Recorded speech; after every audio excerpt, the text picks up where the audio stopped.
Okay, here we are to yet another episode of WhickTV, a cross-ideological space where we come together to discuss topics, political and cultural, from the silly to the serious. Today, I will be speaking with Smeth, known for being a Mr. Girl orbiter, as well as sometimes commentator on also political and cultural topics. And we're going to discuss quite a few things, but first of all, Smeth, hello. How are you? Hello. Good. Oh, and second of all, Small Peanut, thank you. Thank you for the Prime sub. I really appreciate you. Okay. I'm going to be real with you, Smeth. I've been I've been vacillating back and forth about how I want to approach this. I could be combative or I could be exploratory. And I'm not sure which route I want to go still. It's something I just don't know. Can I start perhaps this way? Sure. What introduced you first to Mr. Girl? How were you introduced? What was the first content you saw of his? What drew you in initially, out of curiosity? Destiny. I saw Mr. Girl through Destiny. And when Destiny had on his VOD, he had it stopped watching his stream and it just showed his music and he just had his album cover and he had Mr. Girl's music on for a minute and a half, just uninterrupted. Then I was like, oh, okay. I've seen him twice now. I gotta check this guy out. Interesting. And because of his music, you went and you checked him out, and the rest was history, kind of? Honestly, his music, everybody says it's so great. It's good, but I liked him because of how emotionally honest he was, and also because he's different from a lot of the commentators, and that he has a different perspective. I would say it's much more psychoanalytical perspective. A And unique kind of way of tackling these yeah, issues and thoughts. in this space, psychoanalysis is if you engage in that at all, people will get mad at you.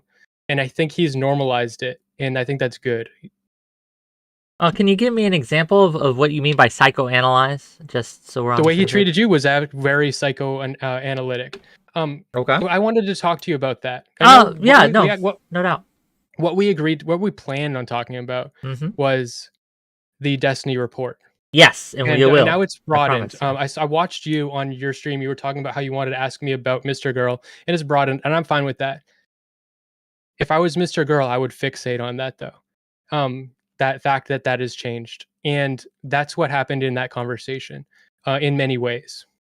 And the thing about talking to Mr. Girl, is which Thank you for the bits, Omnipotent. it is like lifting free weights. At least probably not talking to him in everyday life, but having these kind of discussions. Especially given that the thing you were talking to him about is something he's really attached to. Mm. And spent so long, he just came in on the edge of freaking out, probably because he was already there. But talking to him, what he does and what he did to you, is, and I only ever do this to people when I'm pissed. Okay. But what he did, he does to me when I fucking repeat myself so fucking much. This is my worst quality. He pointed out everything you were. I agree with most of his criticisms of you, but I don't Really? think that he should have. Yeah, So you think I was no? Let's talk about this because let me explain though. I want to explain briefly, what I'm right? saying. So I can Okay. I can actually engage with it. But yes, please. Yeah. So I agree. On a I explicitly, he was describing your behavior and how he perceived it and what you were doing in the conversation. And I only ever do that when I want to piss someone off. But what he does that as a standard way of operating, but he does that with the expectation that the person he's talking to will also do that with him, because he wants everything to be out in the front. So everything that you notice he's doing, he wants you to be like, no, you're doing this, and he's very comfortable doing that. But most people, that's an extreme emotional exercise to be able to do that. Well, I think it's also a foolish exercise. inscribing or ascribing, I should say, intent on why someone is doing what they're doing is a very fraught exercise. And let me kind of explain what I mean here. We often project our emotions, our thoughts, our feelings on those around us because we are feeling a way. We assume the other person is always also feeling a certain way, right? Because we would do something in a situation, we assume the other person would also do these things in a situation. And this is largely a mistake. I think that we assume too much overall in this space, and also in general, people in general, like outside of this space. I think that's not what I'm saying, though.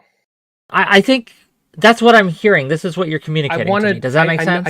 I hear what you're saying, but I want to draw a distinction. Please. But he probably does that. Like, nobody's perfect, but the ideal Mr. Girl, right? What he strives for isn't that. He'll tell you how he perceives you, not as if it's like, you don't have to agree with how he perceives you. It's like, because let's say that I think that you're fucking me over right now. Okay. You should know, like, if I feel that way, you would want to know. Like, it would help the conversation if you knew. So do you think it helped the conversation between me and him? No, but that's different. Why is it different? Well, I want to wait. I'm getting confused. I was going down a certain train of thought. In general, I think it's helpful to be emotionally forthcoming in directing communication, and I think that's what he strives to accomplish. But he uses some particular skills of observation that the people he talks to don't necessarily have. Like if you were pointing out the way that he was, I don't remember what happened in that conversation. An example I remember, because it was recent, was in a conversation with Katie. He wasn't ascribing intent to her, as much as he was saying, you messaged me about moderation before this happened, and what you messaged me was that if I leave, you want me to assure you that I won't leave because of your moderation.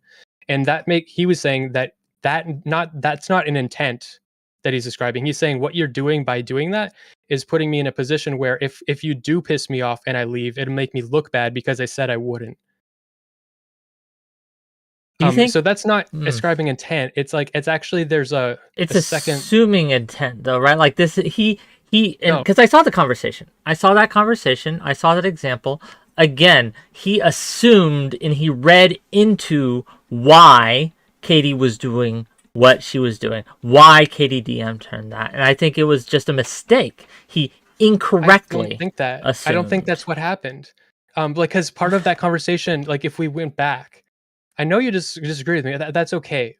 But we talked about many, like explicitly, how I believe her intent is good, and I think that I trusted her, and he's saying that her intent doesn't matter because regardless of if she intends it or not, this is the effect that statement has on me. Because she said that, she's putting me in a position where it will make me look bad, where it's removing my agency to actually leave or take umbrage with her moderation style. And the reason he was went down that path of having that conversation so aggressively is because the conversation about moderation he finds it as much more interesting than the actual conversation about feminism, because it's not something we commonly do in these spaces. That's his thing. Okay, hold on. People are complaining about my audio. Let me adjust it. One moment, please, friends. It's all right for me on my end. I understand. Okay. Hopefully it's better. We'll find out. Thank you. Anything I can do? Me know. Just keep being you, Smeth. Okay. I'm thinking this is going to be a little bit combative, but that's okay because that doesn't mean I'm not like angry at you yet. I'm not trying to trap you or get you in a gotcha. I'll just be straight up. If you want to know my intentions here, I'll just tell you, right? Well, so we can be on the same page. Mr. Girl would say. Yeah, but you're not Mr. Girl. No. What he would say is, Smeth, I don't care. I'm not talking to Mr. Girl. I'm talking to you. I know, but I'm trying to explain. You're talking to me about him. In part, yes. Okay. I won't say what I was going to say. I won't. Okay. Okay. I'm talking to you. So what I'm going to do right now, I'm telling you, okay, that I am going to tell you how I feel. I'm going to tell you what I'm thinking. I'm going to tell you what I'm going to intend to do. Okay. And you can discuss that, and we can get into a weird meta conversation about it, or you could just believe me and we can move forward from there. That is up to you, and I'll let you make this decision on your own, Smeth. But what I intend to do today is to save you. I think you're trapped in a black hole. You're orbiting a black hole.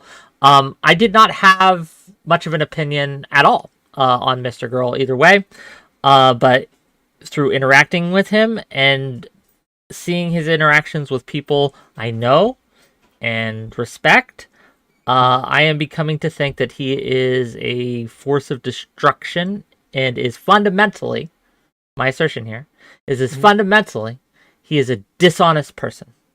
So this both is to a secret himself, intervention. a secret intervention. I told you we are going to talk about Mr. Girl, right? I'm Okay, telling you, it's not secret. This is why I'm telling you, so you don't feel trapped or you don't feel like I'm coming out of I'm nowhere. not trying to trap you. I'm not trying to trap I'm deciding you. I'm deciding right now, This right? is an intervention. That, yes, this is an intervention. Okay. Okay. Okay. Okay. So now, so you know. So you can't say consent for being intervented. Exactly. I think that at the end of the day, well, let me read you the tweet you wrote. I have it up. And I want to ask you about it. And then we can start from there. Is that good? Yes. Okay, I want to read it out. And then I want to get your opinions on this. Because you said something earlier, and I want to explore that. But let me read the tweet. I feel like this really hurt your feelings. It didn't hurt my feelings. No. It didn't hurt it. Oh, man, why did... Here, I had it up. But then I clicked on my notifications. And it came down. Do you happen to have it up? Or have the tweet? Yes. I can try to find it. Hold on. Please, just real quick. It doesn't hurt my feelings, but it does frustrate me a little bit. I feel gaslit in a way. I think that when you agree with Mr. Girl's assessment of what I was trying to do in that conversation, it is agreeing that I was maneuvering, trying to trap him, and because these are all things he asserted within the interview, that I was a snake, that I was trying to trap him, that I was intentionally trying to trick him and frame things in such a way that made him look bad. And I think that doing that, again, I want to know why you think that. I want to know what I did, what I said, what I said. Let's read the tweet, though. You sent it to me. It's going to be coming back to me because it's been a while since I watched that, but I would love to talk about that. Fair enough. Mr. Girl, this is Real Smeth. You tweeted this out the night of my interview with Mr. Girl. And this is what you said. That Mr. Girl has been bad faith in his past two streams. Hotline and his stream now with WhickTV. Pointing out he did it with some callers. I'm aware. Sorry. Yeah, no, it's fine.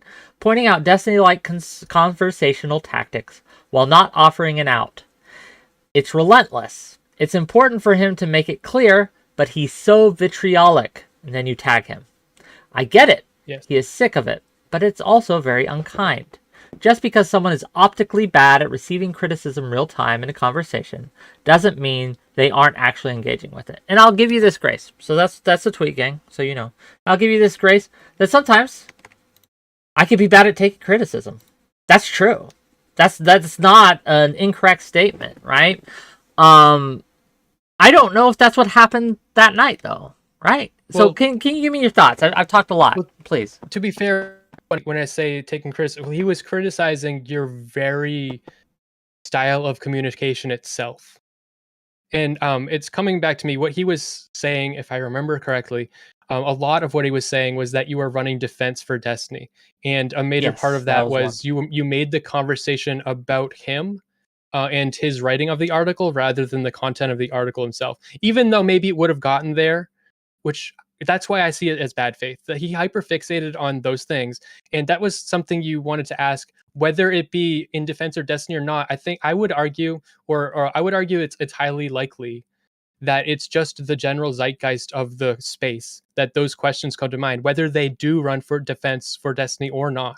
Those are in this, and so that's why I feel like as the author of this activist piece, he has a responsibility to just kind of like accept that and deal with it. That's how I also made a Reddit post where that's where I explained that. I think he didn't want to put up with these, like, I'm done dealing with anything, like you're using destiny like rhetoric, you're running for defense, just deal with it because you have a responsibility to this article that you wrote.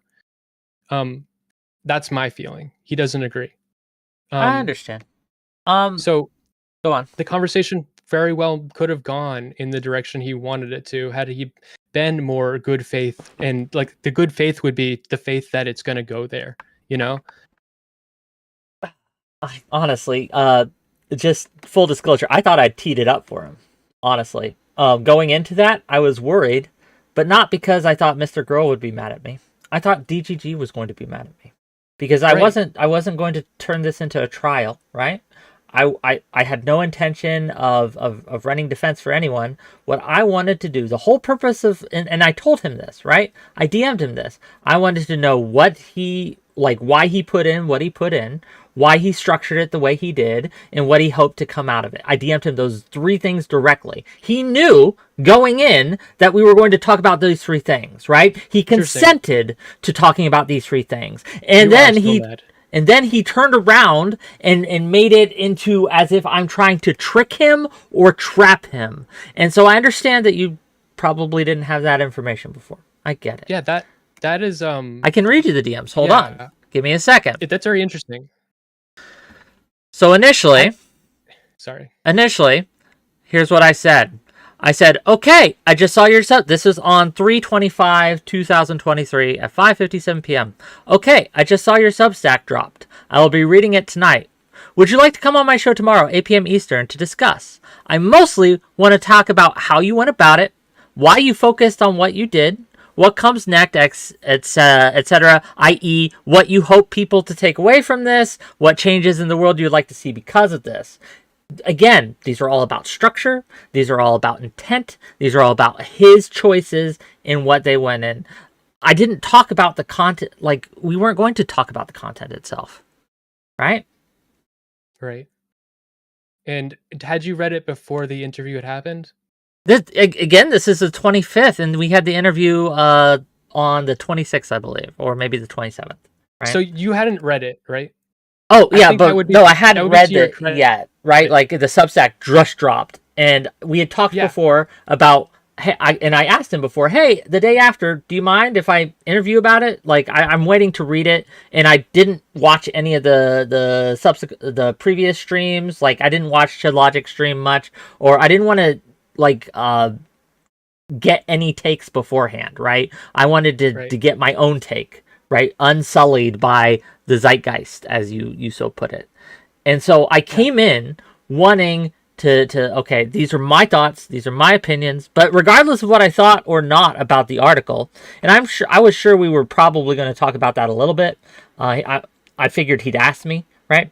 But I wasn't there to kind of litigate the article. I was there to figure out why he did what he did, like why he put things in there. That was the whole purpose of the interview. So when he says things like, I'm bad faith, right? Or I'm trying to trick him, or I'm trap him, and also you come in with that thought too, right?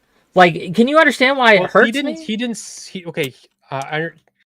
say that you're bad faith. I don't remember very explicitly. So me agreeing with him doesn't mean as much. But I agreed with similarly to how I disagreed with him when I had that conversation. I think it's a perfect analogy about talking about Katie, about moderation. I did agree with him that her message did, like I said, put him in a box. And I told her that if you want him to trust you, you're gonna have to take him out of that box.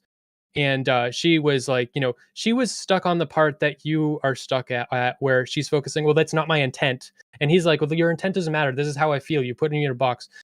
And my attitude is, even if that's true, which I do agree from his perspective, and I understand that, like, he's now, the conversation has been framed in a way that puts him in a box if he disagrees with moderation. It makes it look like he's a child. He's childish if he gets upset and he leaves, or he's too he takes umbrage with it.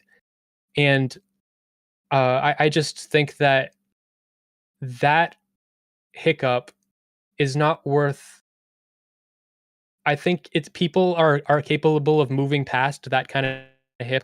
Like, this is normal levels of, like, this is not like her sending that message. That's normal. It's not. She's not crazy. Like, it's you Given asking the him the questions you did. context of Normal. why she sent, like, of when she sent that, Yeah, again, exactly. look at the context. He had just had several interviews, right? And all of which ended poorly, right? All of which, Right. well, not all of which, but most of which he had at one point or another threatened to leave, right? And so, given that, I think so. like you said, it's perfectly understandable, perfectly normal for her to be curious about whether he would do the same to her. Yeah. She's scared. Yeah. It's scared, and nervous, maybe not scared, but nervous, right? She's trying to protect herself from that. Sure. Yeah. And I completely empathize with that, like, utterly. Like, if I was him, I would have told her, like, I understand, like, but his thing is pointing out the subtext of conversations and the effect that while I understand why she did it, and so my understanding of her intentions is, like, very pure, and her feelings, but I agree with him that the effect that has on him puts him in a place where now he has to, because, like, when someone does that, then what, he's got two options. He can, like, be the baby that freaks out and leaves and then makes himself look even worse, or he can, like, be, like, super, like, on his best behavior to prove to everybody that he's not doing that. And I know, since the article dropped, since the Destiny report dropped, what he's been saying when I've been giving him this criticism is that I don't he doesn't want to put up with it anymore. He doesn't, what he wants is to, like, point out these things in conversation that prevent him. He feels like he's, like, This he feels is, like yeah, I people have get been you. Yeah, I get you. okay, I get you. I yeah, understand. Like, look, putting myself in his shoes, he just had a lot of terrible interviews, right? Like, he's stressed over this article for months. He released it. It did not get the reception that he was hoping for, and he feels attacked. He feels like, whether he admits it or not, I can only surmise he feels like, he failed in some way, or at least the initial reception failed. It was not the grand, triumphant bombshell that perhaps he wanted it to be. Like, so under those conditions, I understand, right, why he would be defensive, why he would be prickly, why he would be all these things. I get it. I do. But that does not and he was make ready for a fight. Yeah, too. but Another, on top of that, like, when he knew it was, I don't think he expected it to be the type of bombshell. He knew all along that nobody was going to receive it that well. But he released it, and he's like, he's got his gloves on. He's like, I'm ready for a fight. You know what I mean? So that too. Sure. And to some extent, and this is just supposition, and I very well could be wrong, because I don't know Mr. Girl that well yet. I'm learning, right? But he kind of likes to fight. Is that that an incorrect assumption? Like, He absolutely likes to fight. Okay, I figured was picking up, but I wasn't sure, right? This is why this is an intervention. Okay. And I want to I'd ask that you give me some space to explain what I mean. Okay. Because this might take a moment. Wait, before you do that, I want to ask you: is this because you care about me? Yes, Or Smeth, because I like or because you. you hate, or because you hate him, or No, both? I don't. I'm very annoyed at him, but if Okay, he so that's wanted part to of it. reach out to me and he wanted to talk to me again, either in private or in public, I would absolutely do that. Okay. Yeah. But I do care about you, Smith. I like you. I think that you have an interesting, unique perspective. I think that you have a different way of moving in this space that can be annoying at times. Don't get me wrong, but we all can be, right? But I value your willingness to be open and to communicate, and I like that. I think that's a I good know thing. I can be hard to moderate. I know you. Fine. I know, but I'm one of those. Yeah, it's fine though. It's fun. It's fun. It can create the fun moments, right? And that's good. That's good. But Smeth, you are falling in, right, to traps. And I think partially this is because of Mr. Girl and your association with him. I think that you were learning bad habits. Okay. And I want to kind of point out something you said earlier, just now, Okay. about how he's like, when Katie does that, he has two options. Mr. Girl did the same thing to me, right? He said almost those exact same words when I was in the conversation. He says, when you ask that question, it really only gives me two options. Well, maybe three options. And then he outlines those options that he thinks it gives him. That's a trick. That's a rhetorical trick. Now, when you do it, I think you're honest. No, when you do it, you think you're honest. But I no longer think he's honest when he does this, because he frames these choices in such a way that they're limited and mostly are negative. But the truth is, right, that there are a myriad of options. Even when you think someone's given you a binary, right? Even when you think Katie gave him a binary choice, no, there are other ways to deal with it that are outside the scope of those things. And with just a little, like, digging, we can find alternatives here. And I think that one of the traps that bad habits, let's call it a bad habit, that you're falling into is these kind of rhetorical styles and flourishes and these ways of thinking. And I think we can get you out of that. I think we can. I think that this we can move you. We can transcend these bad habits and make you better, Smith. Really.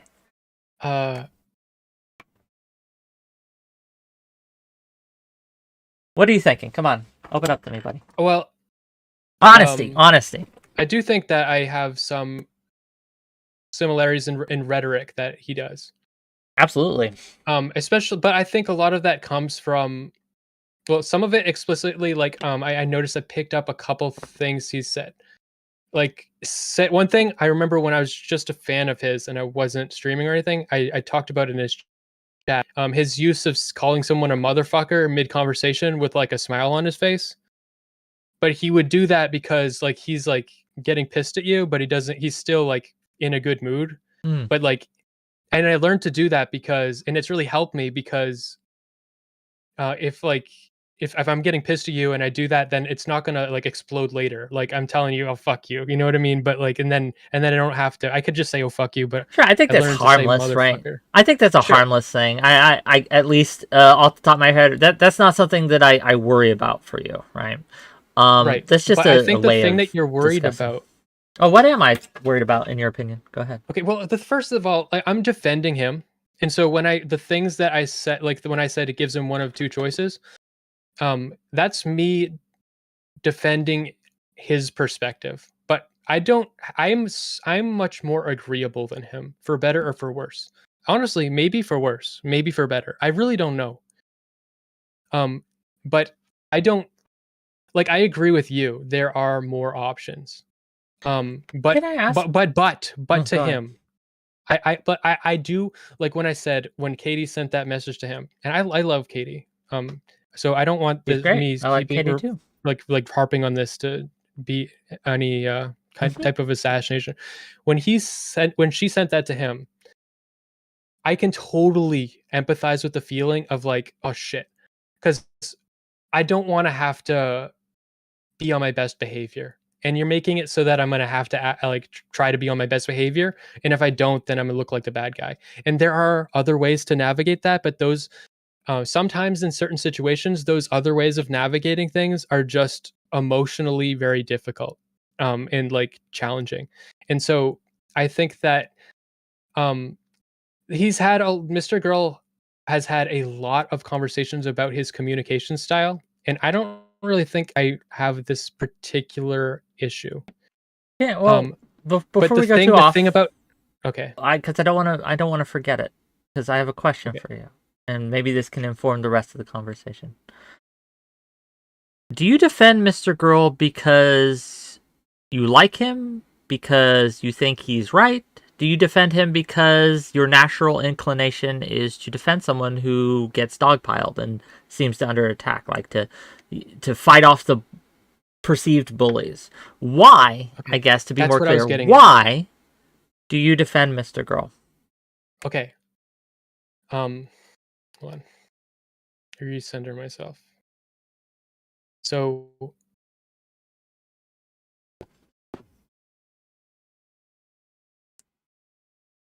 Mr. Girl operates in a way where he would rather say exactly how he feels or just not do anything at all. Like he would rather I would say he'd rather die, but I can't fucking speak for him. He might say that. I don't know. And that's like his central to his thing. He would rather say that, like in a classroom full of people, that I empathize with the Virginia Tech shooter and then get put in prison for it than to not say it.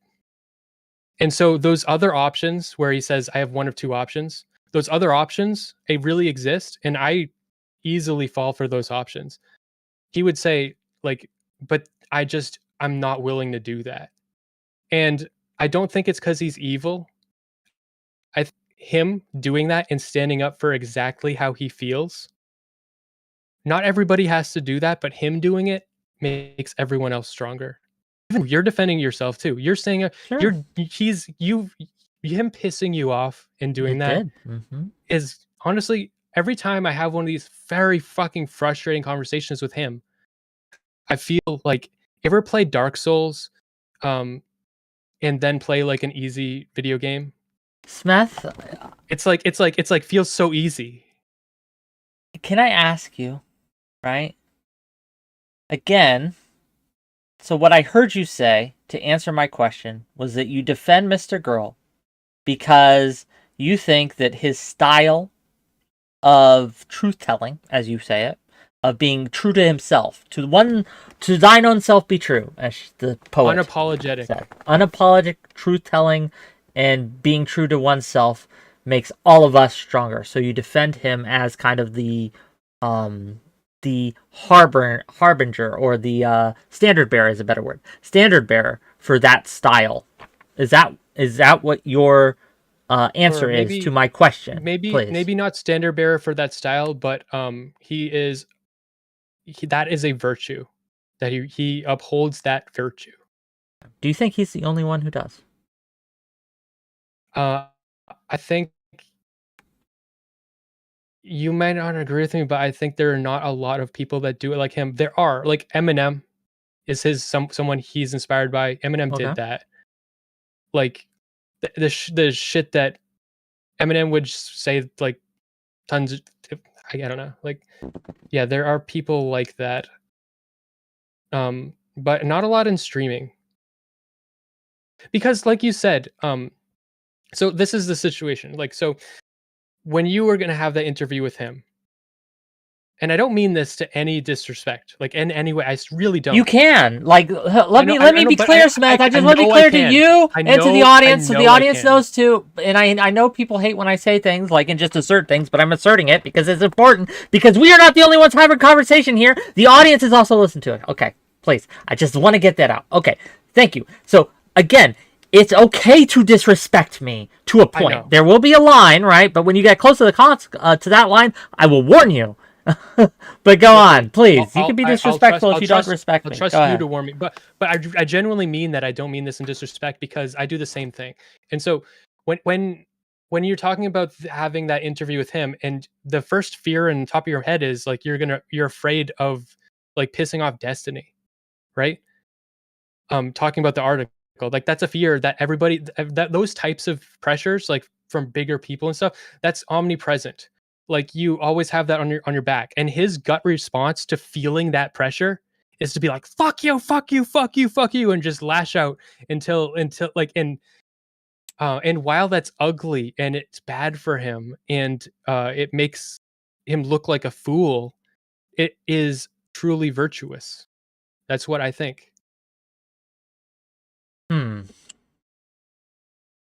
I'm trying to decide which route to go here, because Do you disagree? I don't You I do. think it can be a virtue, but I think it's a flaw more so For sure. than a virtue. I think it hurts more than it helps. While there is something poetic about it, the standing against the tide, being true to one's own self, I don't think he actually is. I think he's a performer first and foremost. I think that he projects a lot. He accuses people of doing the thing that he himself is doing. And I think, from my read of the situation I was in, right, with him, it became very clear to me that that might have been what he was doing. So by every accusation a confession, in a way. He works like that, so he assumes others work like that too. And so I think, again, when I call him a black hole and a destructive force, and I think he's going to hurt you, I think that your idea of him is fundamentally flawed. I don't think he is this truth teller. I don't think he is honest with himself. And in order to be honest, you have to first be honest with yourself. That's why you have to engage in this introspection. You have to be able to see what you do wrong, to accept criticism. And I said at the very beginning of this talk, right, that I'm not so good at this. It's something I'm learning how to do. It's something that I am continually having to fight myself on. Yeah. And I'll make this brave assertion to you now, that I'm the person that you think Mr. Girl is. Because it's not just me, there are others too. But I think that you want to be my dad? No. Mr. Girl, No. Don't make it weird. Don't make it weird, Smeth. Okay? What I want to do is help you to see, to open your eyes a little bit. To pull the wool off of your head, right? I think that Mr. Girl is a wolf in sheep's clothing, to use a term. I actually agree with one of the most cutting criticisms you just made. I don't agree that he is disingenuous, but what may make him look that way, especially given your case where you had this big disagreement and then it's just radio silence. That's the end of the relationship. I'll explain why I think different if you want later, after. But I do think that he engages in, so when he points out the things that you're doing that he doesn't like, and like he's trying to dismantle the meta conversation that's happening, and he's like, when you say this, when you ask me this question, you're putting them in this box, you're framing it this way, you're talking like Destiny, you're talking DGD style rhetoric, whatever. While he's doing all that, he absolutely does a lot of the things that he's saying that the other person he's accusing them of doing. And I think he's right when he accuses them. And I think that he also does those things. And again, I want to come back to this, and I want you to be real with me, Smeth. I want you to be honest with me. Do you really think that I was setting him up to trap him? Because that's what he accused me of. No. Actually, I think he said that he thought it was intentional. And I completely don't agree with that at all. But I do think that some of your questions, like just similar to how Katie's DM to him puts him in a box, I think that he was very astutely pointing out how the questions you were asking put him in a box. But I completely understand why you were asking them, just like I understand why Katie was asking those things. And I think he should have just moved past it to get to the better meat of the conversation, because I think it was inevitable. And I think it's not fair to you to expect you not to do that, given the environment in which you're making content. I think it's just, like I said, I think that is bad faith. You can't put other people with questions can't put you in a box. You can only put yourself there. That's my counter to that. But I have a question for you. I'll DM you the question because asking you it publicly would put undue pressure. But in the meantime, while I DM you this question, what I would like you to do is tell me. So you told me why you defend him, why you like him. What are some things you don't like about him, out of curiosity? Like what I just said, I think that when he starts and when he starts being very critical of people and how they are affecting him, because he's so I think he's very self-aware. He's so self-aware of everything that your communication is causing him internally, and and how it's affecting his ability to communicate. I really do, but I think that when he gets in that mode where he starts Remy LeBeau, thank you for the $3. Okay, carry on. Sorry, money. I think when he starts pointing all these things out, he becomes much more blind to the way he's affecting the person he's talking to, because he's so defending himself that he's not focused on defending the person he's talking to. And that's a problem. That is an issue. I think this is going to be the core disagreement we have. I think the meat, the core central thing we were going to have to disentangle is whether or not we think that Mr. Girl is being, first of all, is self-aware and is being honest with himself. I don't think he is. I can't speak so much to the self-aware thing, but the being honest with himself, I think he absolutely is not. And I can point to reasons I think that is. It's not entirely his fault. But yeah, so once you respond to me, we'll get into it. And we'll carry on based on whatever. It's up to you. In the meantime, gang, if you guys have questions that you want to ask either of us, Smeth or me, super chat them. Throw me some bits. I'll do my best, right, to ask them. But we can make some money. Okay.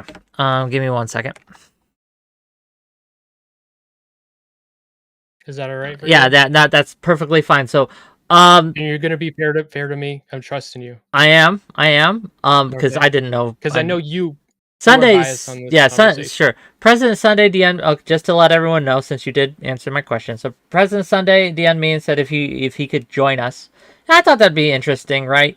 But we're gonna do this for a while. Let's give it a good 30 minutes to an hour, and then after, if President Sunday still wants in, he can jump in. Does that perfectly? Yeah. Fair? What I said in response was, I just don't want it to be Whick and Sunday versus Smeth. Sure.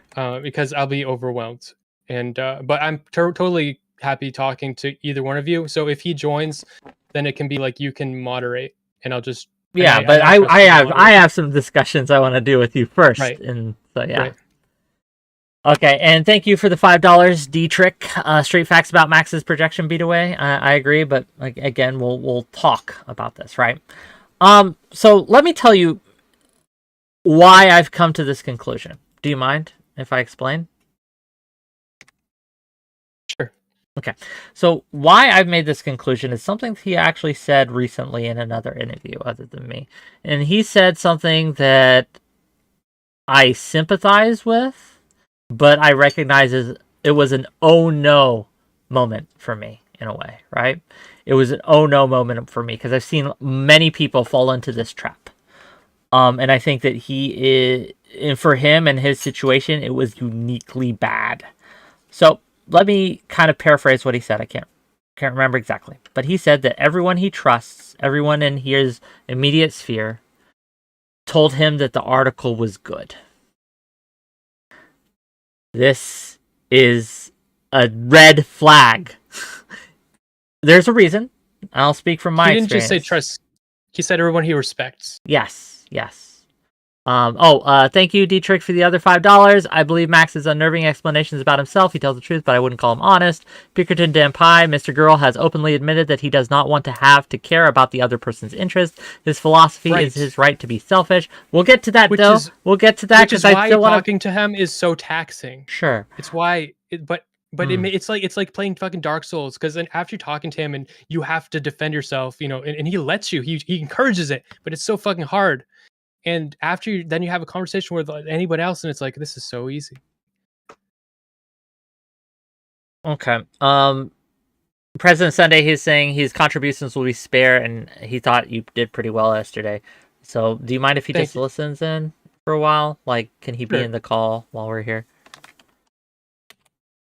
I heard you Sure. guys give me the most scathing What? feedback ever. That Scathing? you guys, On the music? Yes. you guys, yes. The music, no. The music was I'm gonna terrible. do that again. I'm gonna do it right now. I'm gonna fight you. But Okay. I might make it more quiet. But because the thing that does, it makes it harder to review it, like with a like watching it on stream and pausing it to make commentary, because the music now is interrupted and stuff. But I think if what it does is it changes it from being like something you listen to listen to all the rhetoric to more of an emotional experience. And it Sure. was like, oh, it's a boss fight. You know what I mean? Like, Now I get it. I do it when I'm running a D&D campaign, but for purpose of a conversation, no. I think it was a bad decision. Hello. hello. Sunday. So give me a moment before we introduce you and things. I still have a few things with Smeth. Take your time. It's all good. Okay. I'll just be here playing Resident Evil. Sure. So the reason that's a red flag to me, the whole everyone I respect, everyone I trust agrees with me that the article's good. There's a reason as creative that I don't share my work with people that I consider friends. Okay? Because I don't trust them to give me honest feedback. And it wouldn't be because they want to lie to me, right? It's because they're my friends. And so they're incentivized to not be honest. They're incentivized to tell me what they think I want to hear. Okay? This is just true in any friend group. Okay? And this is why, now that Sunday's here, that Sunday's interview with Mr. Girl was far more damning than mine was. Because Mr. Girl is a known opponent of Destiny, or was a known critic of Destiny, to say better. And his assertion that the article was poor had a lot more weight. And so I think that Mr. Girl has surrounded himself, intentionally or not, I don't know, with yes men and women, right? Yes people.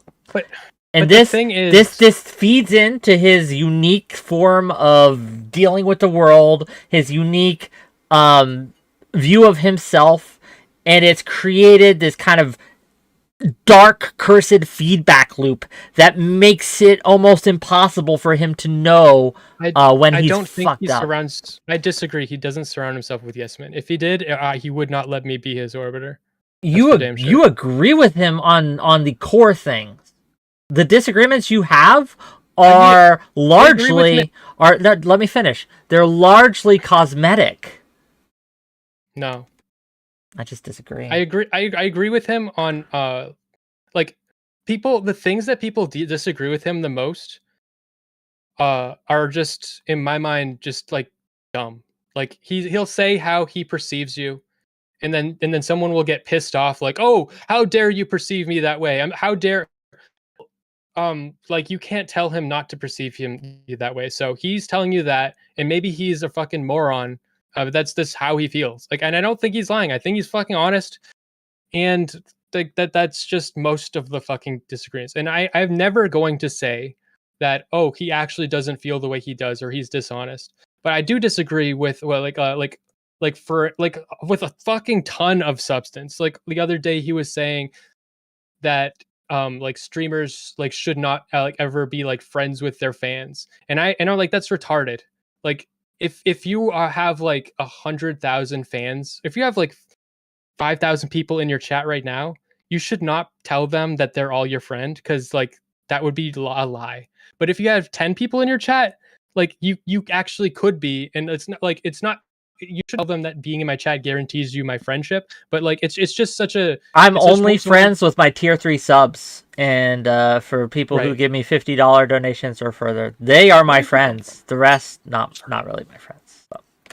But anyway, like, I just disagree with him all the time on a lot of things. But the thing I'd agree with him on is that virtue I told you. Like, even if it makes him like a raging lunatic, like it makes him look bad.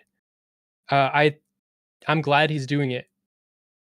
You can be glad he's doing it, and you can recognize the virtue that Mr. Girl has. And I'll do this right now, right?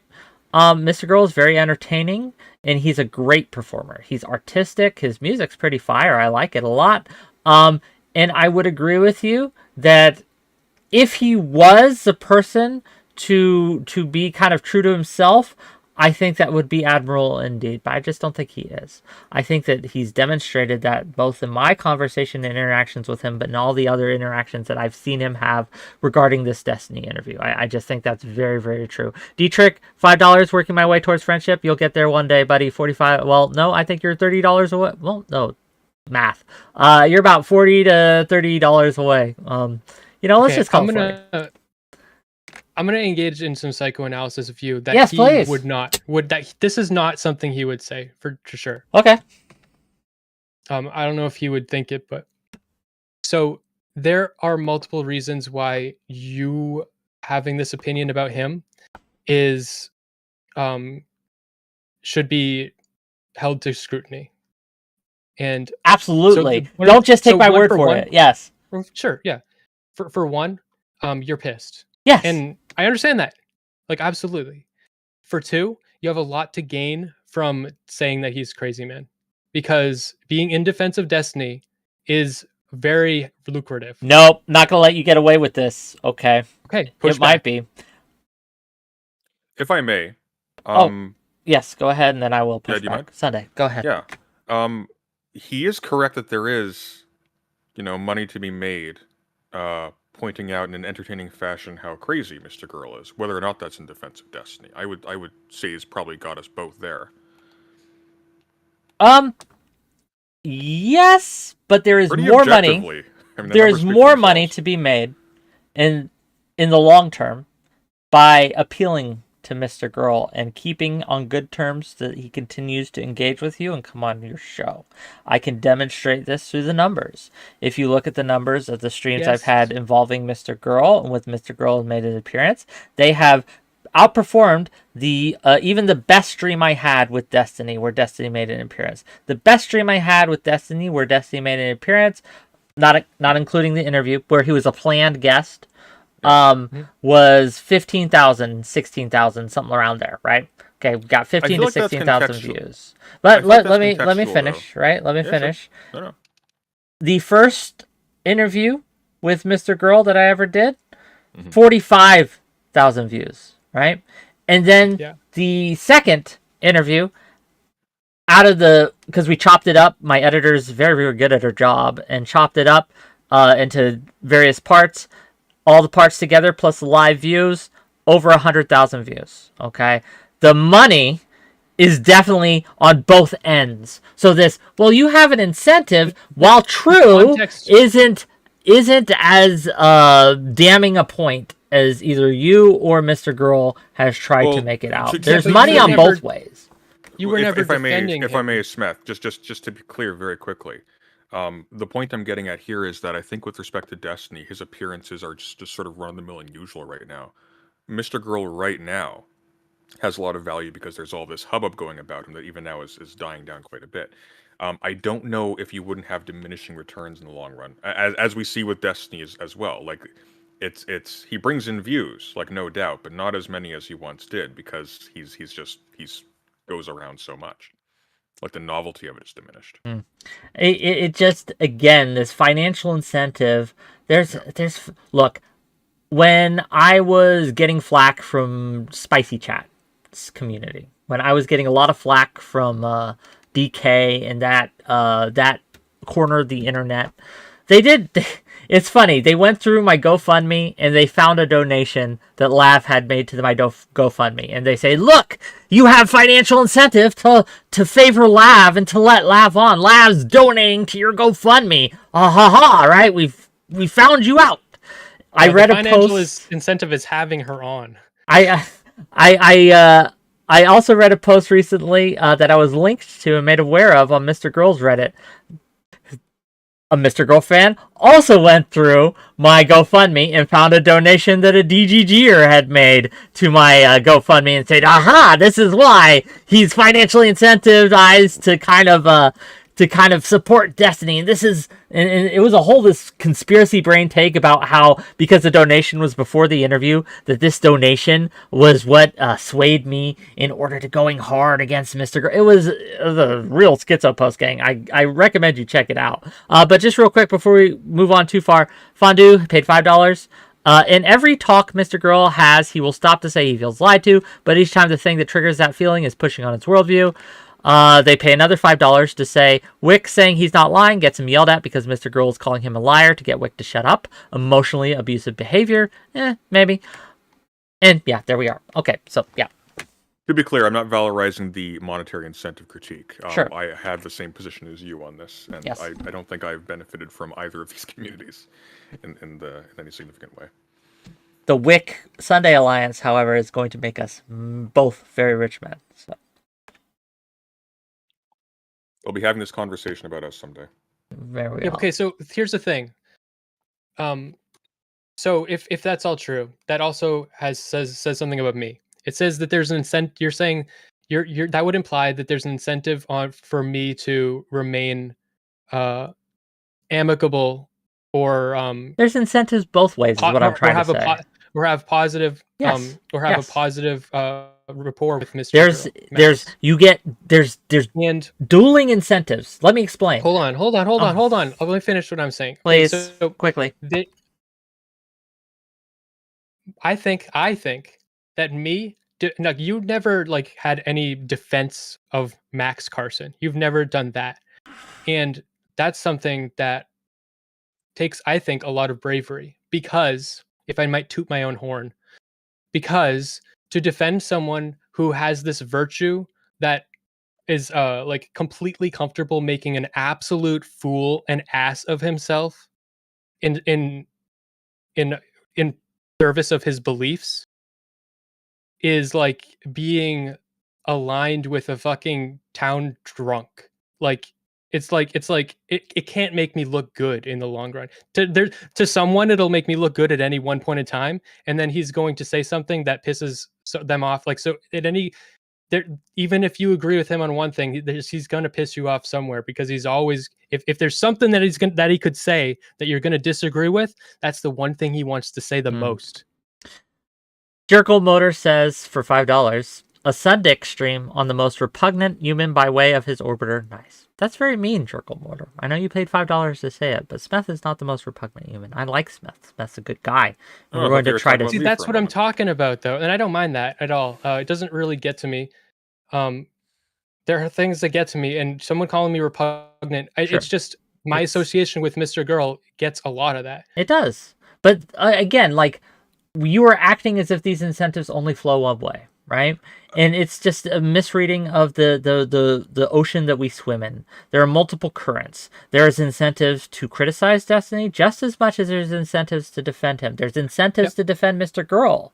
They are there, even though there are disincentives at the same time. And these are all contextual based on your spot in the ocean, the size of your fish, right? Or the size of your boat, if you want to use a boat analogy here.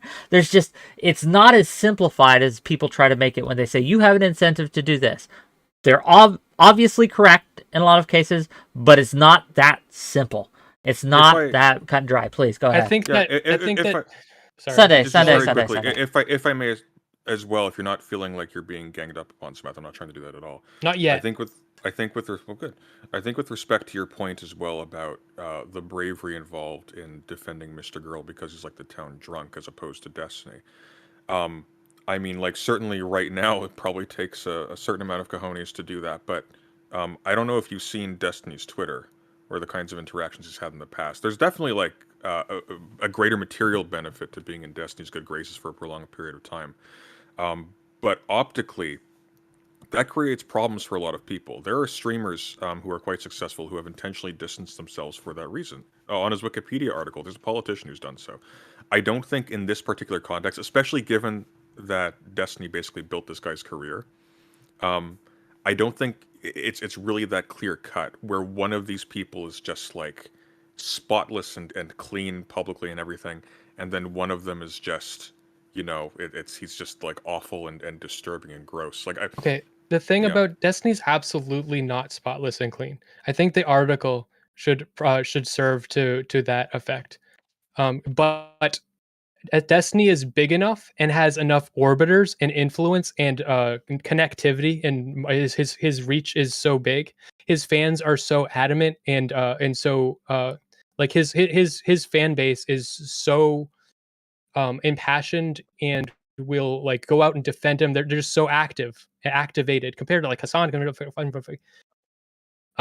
That no matter what he says, it's like Trump. It's like there's a lot to gain from being aligned with Trump. Like he's not sparkling clean, but he's so big that to any person that is aligned with Trump, agreeing with Trump makes you look sparkling clean. Again, yes, but Or no, there's the judgment is not coming from God I or get some you. I moral get you. outside. It's coming from the audience, and the audience of his is bigger. So if you align with someone But bigger, it the makes you look clean. audience isn't a monolith. And this is true for any people, because you have to realize that not everyone watching a bigger person, and this is especially true the bigger you get, coming for or against someone like Trump puts you in camps. It makes you friends and enemies at the same time. It's not a one-way street, but this is kind of neither here nor there. This is neither here for Trump there. and Please, against for Trump and against stuck. Bernie Sanders. There's it being for Trump. Here, do you want me to moderate? You're. I'm getting stuck because I'm going to defend my point because you want to go past it. Being for Trump and against Bernie Sanders gets you more support than negative, because Bernie Sanders has like dog shit power compared to Trump. You can moderate Sunday. Go ahead. Oh, I can? Okay. Yeah, sure. Smith, wrap that thought up in 20 seconds. Shut up. Me being on the side of Mr. Girl, because he's so much smaller than Destiny, is worse for me than being on the side of Destiny. Me defending Mr. Girl against Destiny makes me look way worse to more people than the other way around. It's not an equivalency. Okay. Smith, do you agree to my moderations, just so you both get adequate time? Sure. I'm impartial. I hate everybody, as Whick knows. All right. Smeth, you've spoken. Whick, sure. Respond, please. Yes. Well, even if I grant you all this, this is kind of like neither here nor there from what I'm trying to discuss with you, and the conversation I'm trying to have with you is again, as I told you at the very beginning, this is an intervention. Smeth, I'm going to save your soul. I'm going to save you from this black hole. Now, I get it.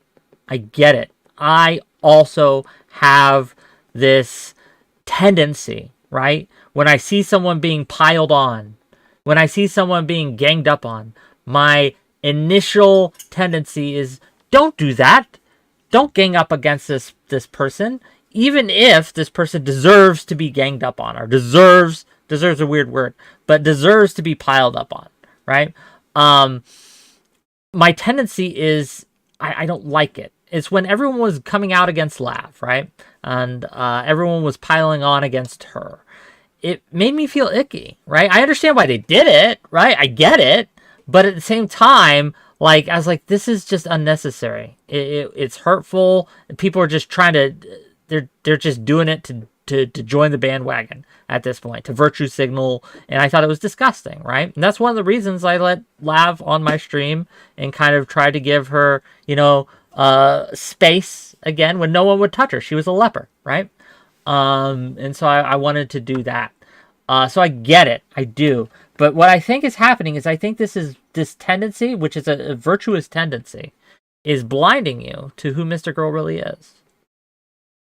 Well, I have more of a... So, yeah, when I wanted to put a pin in, and I did. Now I remember. So, after your conflict with him, now you have no relationship. But I've had a lot of conflicts with him where there is still a relationship.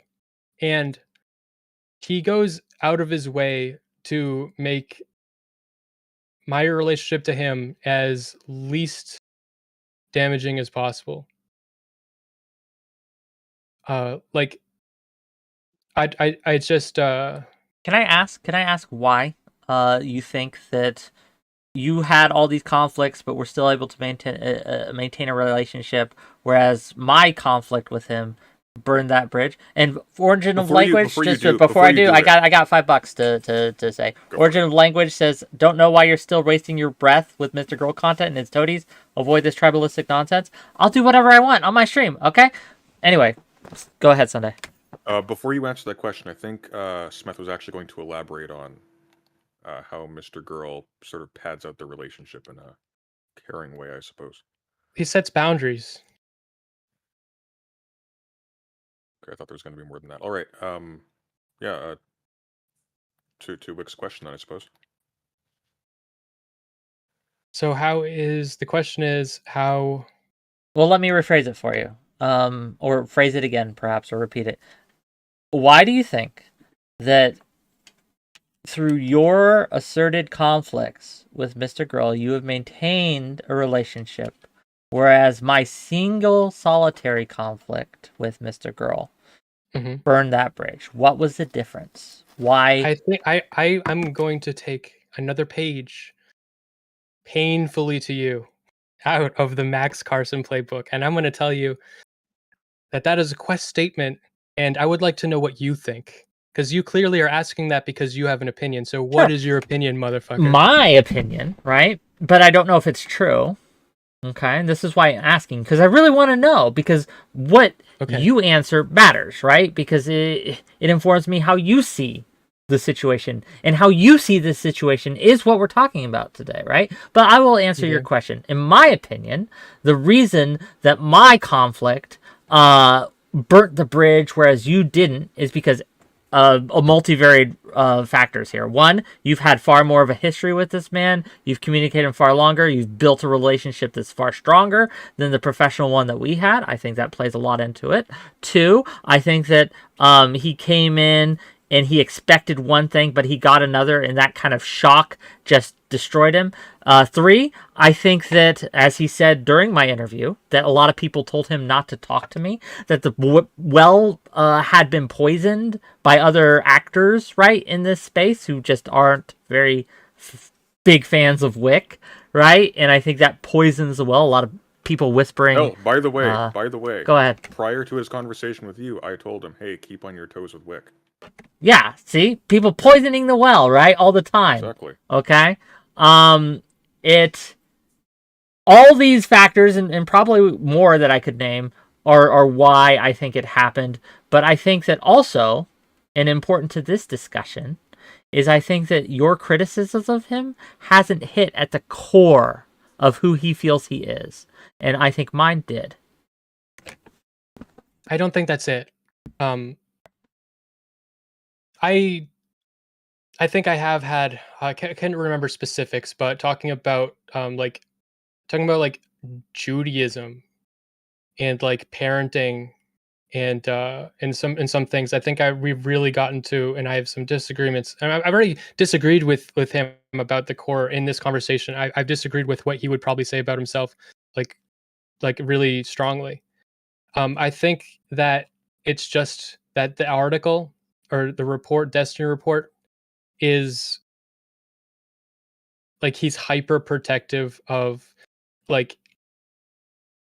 he sees you asking him, and when he agreed to it, like you said, he consented to that line of questioning. But he sees that as detracting from the conversation he wants to have, which he just thinks is so important. And he's been like focused on this important conversation for, so long. And I think that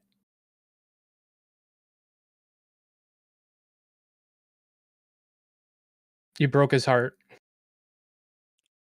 Can I ask you, and I want you to be, I know it goes without saying I want you to be honest, but I want to emphasize that to give you permission. To give you permission. Again, this is why I don't send my art to friends, because there's this incentive structure not to be nice, and I don't want you to be nice. I want you to be honest, okay?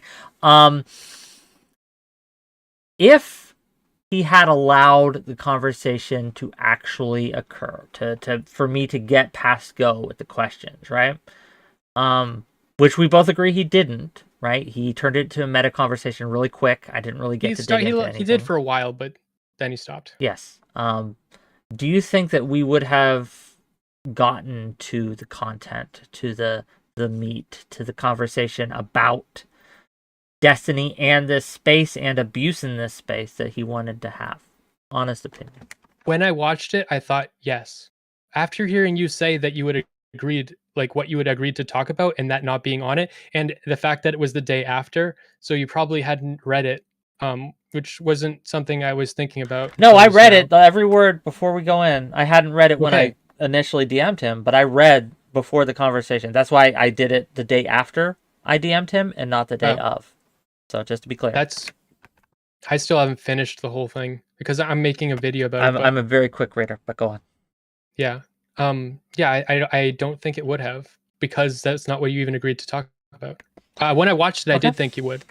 Okay. I think that just to let you know my intention going in, right? And you can believe me or not. My intention was to use this as a springboard to talk about what I think, and I agree with Mr. Girl, is a problem in this space. The incentives to abuse that are rife in not only Twitch and YouTube, but in social media in general. I think there's a huge problem of parasociality and parasocial abuse, both fan to fan, creator to creator, and creator to fan, in both directions, right? There are these incentive structures in place that I would have loved to use this as a lens to talk about. And this is why I asked him certain questions. This is why I asked him, what did he think was the crux of his criticisms here, right? What was the strongest point? I asked him like questions like that. I can't remember all the things I asked him, but that's where I was. If I was trying to guide the discussion, it was towards that. It was towards that, because I think it's a very important conversation to have. But much as Sunday said, he's fucked my ability to talk about that. He's fucked it. I can't without discussing him. I believe you. I not believe you after that. If I may very quickly, I think there's an additional problem with the way he engaged with Whick in that. Like, Whick's, the early part of the conversation, and I can understand if, maybe because people warned him in advance, I can understand if Mr. Girl is on edge, he'd be hyper vigilant and might react to benign statements, maybe too benign statements, as if, they're suspect, he's trying to pull something. But he leapt down Whick's throat so early, it's actually impossible to tell. Whick, if Whick had an evil plan throughout that conversation, he didn't even manage to get it off the ground. So at this point, there's just no way to tell one way or the other, regardless of your opinion on Whick, just because he came in himself aggressively and even bad faith, like right out the gate. He was too protective of this thing, as you say. You call it a conversation that he thinks is important, but a conversation is where you exchange ideas and you justify what you're saying, not you just dictate, your 4-month-long poetry project to an unwilling captive audience. Yeah, something that I think when I was watching you two review my conversation with him recently, I think it was Present Sunday. One criticism that you gave him this another time, I'm going to point it out for you, Whick. I have a lot of criticism of Mr. Girl. And one of that Present Sunday said, I think it was him, that I thought was absolutely true, and is basically what I'm trying to say, is he has tunnel vision. And when those hiccups that he's focusing on in the conversation happen, it just gets I'm looking at it as an outsider, and I'm looking at this can happen and the conversation can get here, and there's this. I'm looking at the whole, and he's focused. Okay, we cannot get over this. We're gonna have to get over this. I'm not gonna move on unless we get past this. That's the kind of thing he says. I'm not willing to move on. That's how he is. And while that is virtuous, it's just at a disservice to the thing he wanted to talk about, and a disservice to you. But I also think it's virtuous. I suppose I'm wondering then, how do you distinguish between tunnel vision and him being committed to railroading the conversation? Because I feel like those can look very similar. They're the same. Unless you're implying intent. well, that's what I'm implying. Because if he's Okay. committed to like a particular train of conversation, because he perceives that as being advantageous to him, and there's some evidence, I think he's post hoc rationalizing it, but there's some evidence that, based on what he said, that for example, he didn't include a lot of the sources in his article because he wanted people to read it outside of the context. So he wanted to control how people were receiving pieces of information denuded of relevant ambient factors, right? So I'm curious. You say that kind of hyper focus, the language is strange, is virtuous. I just don't know how you're parsing that out, and I wonder if you'd be It's willing to elaborate on your thought process it's there. virtuous at a disservice to him. It makes him look bad, and it makes he makes a fool of himself in his own defense, Oh, I see. So you're saying virtuous in the routinely. sense of being selfless. No, actually, not being selfless. Because being selfless, it's actually being selfish. He's defending himself. He's saying, "I feel like I don't think you're being fair to me right now, and I'm not going to move past this until we resolve this right now. Like I don't think you're being fair to me." And he demands that gets resolved. Um, and he doesn't want to brush past those things. And I do brush past those things. Um, but him not brushing past those things and defending himself like that, I think it's just healthy for everyone that sees it. Smeth, I I understand. I think. I think I understand why Okay. you empathize with Mr. Girl, why you feel connection to him, right? Why he's important to you. And I know it can be difficult, right? To disentangle yourself from someone that you feel these connections to. You feel honest empathy for, right? That you admire greatly. But I think he is an albatross around your neck. I think he is a millstone that is going to hold Smeth back from being the best How? Smeth that you can be. Because of conversations not only like this, you are going to let me phrase it this way. And I'm partially to blame for this, and I've just realized this now. I'm just realizing that I am contributing to this, and I didn't want to, but here we are, right? Every conversation is going to be not about you, but about Mr. Girl and your relation to him. This is going to be something that people are going to be talking about because they don't care about you. They care about your relation and your thoughts about Mr. Girl. You will be the stand-in when Mr. Girl won't come on their stream. And I recognize that that's going to hurt you if you want to be your own self in this space. And I want to help you disentangle yourself from this because I think it's going to hold you back. And I think that Mr. Girl does not need you. He does not need you to defend him. Sure, absolutely. Right? And I'm defending myself. Right now I'm not defending him. I'm defending. I was here to. Sure. I guess I was here to talk about the article that is in service of his thing. And so, but I don't know. I just think it's a valuable conversation to have. It is. I don't like you. Yeah. So I also want to not be, like, I don't know. So what would you say that I have to do? Like, I don't what know would you say? yet. I don't know Because I yet. think I think I do that very thing all the time. Hmm. I just do my own thing. I don't know yet what my solution is, but I'm just letting you know and putting you on notice that I am going to, and I want you to know that I'm doing it right for you, is to help save you in a way. But I do want to talk about the article itself. So do you mind if we talk a little bit about your thoughts on the Destiny report and move off that? But just know that not only in this conversation but in others, that's what I want to do. I actively want to work with you to kind of bring you into other circles, right? Right. That's what I'm saying though. Like I know that like being associated with him is like being associated with the town drunk.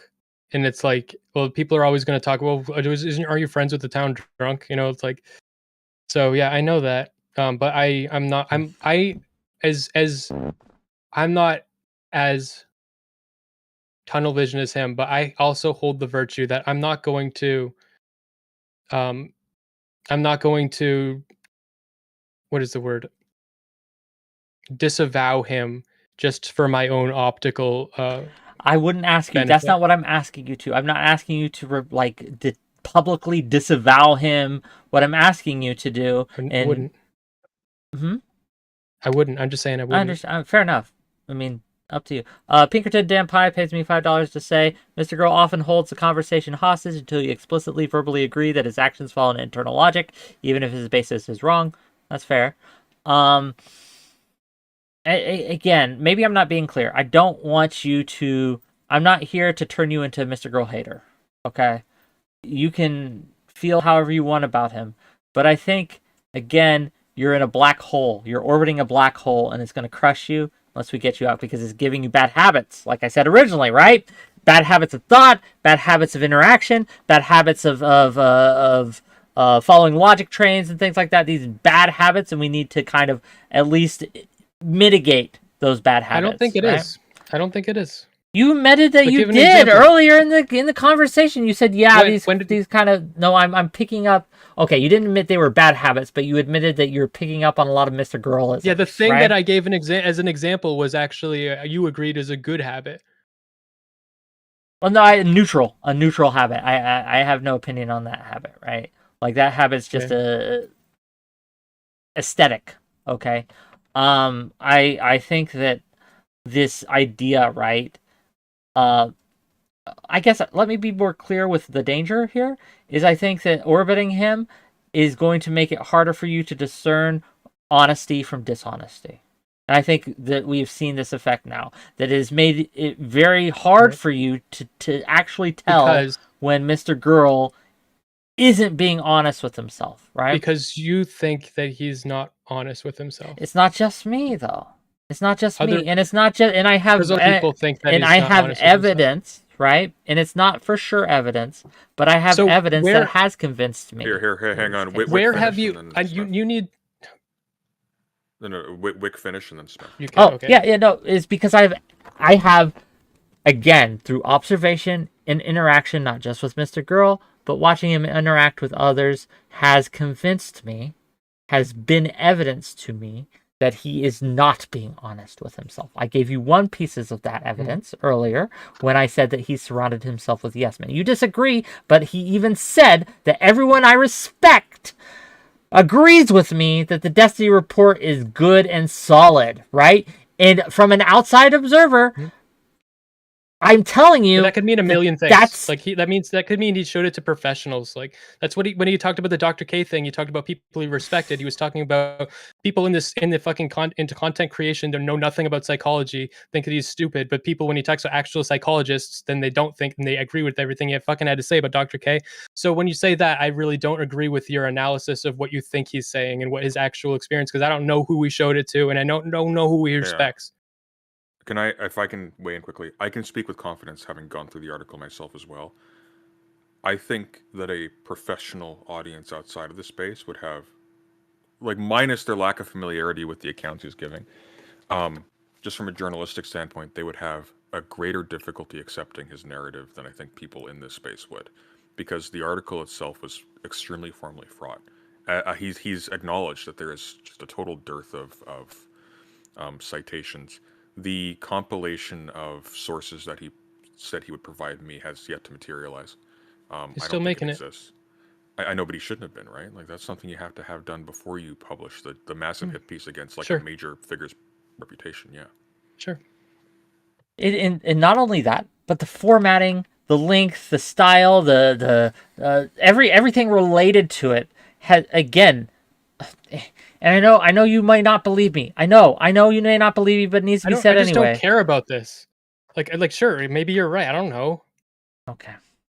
But about the article being formatted poorly, sure. Like, I have a lot of criticisms with the article itself. Like the my point with saying this, please, it makes you forget the point with saying this, and I'll be brief here, is that all of this shows to me that whoever was telling him that the article was good did him a disservice. They were either ignorant or lying. Okay, so what you're saying is he respected people and they told him it was good, and you don't think it's good, and President Sunday doesn't think it's good. So that means that he is insane. Not again. The way you phrase that is very dishonest. No, I phrased it more bluntly, but that's pretty much verbatim what you're fucking saying. I would deny calling him insane. I don't think he's insane. Okay, well, okay. You think that he is unable to know if he's lying to himself, which is basically insane. Well, I think if he blocks out every single person who criticizes his article, I think that's deluding himself. He's not being honest. Like, whether or not this is a compulsion and he has no choice in the matter is neither here nor there. Like, he's not being upfront with himself about the truth of the matter. The article has been panned by most people who've looked at it critically, including people who either have no skin in the game or who, like me, have historically every reason to be entirely on board with it if he can actually defend like his claims.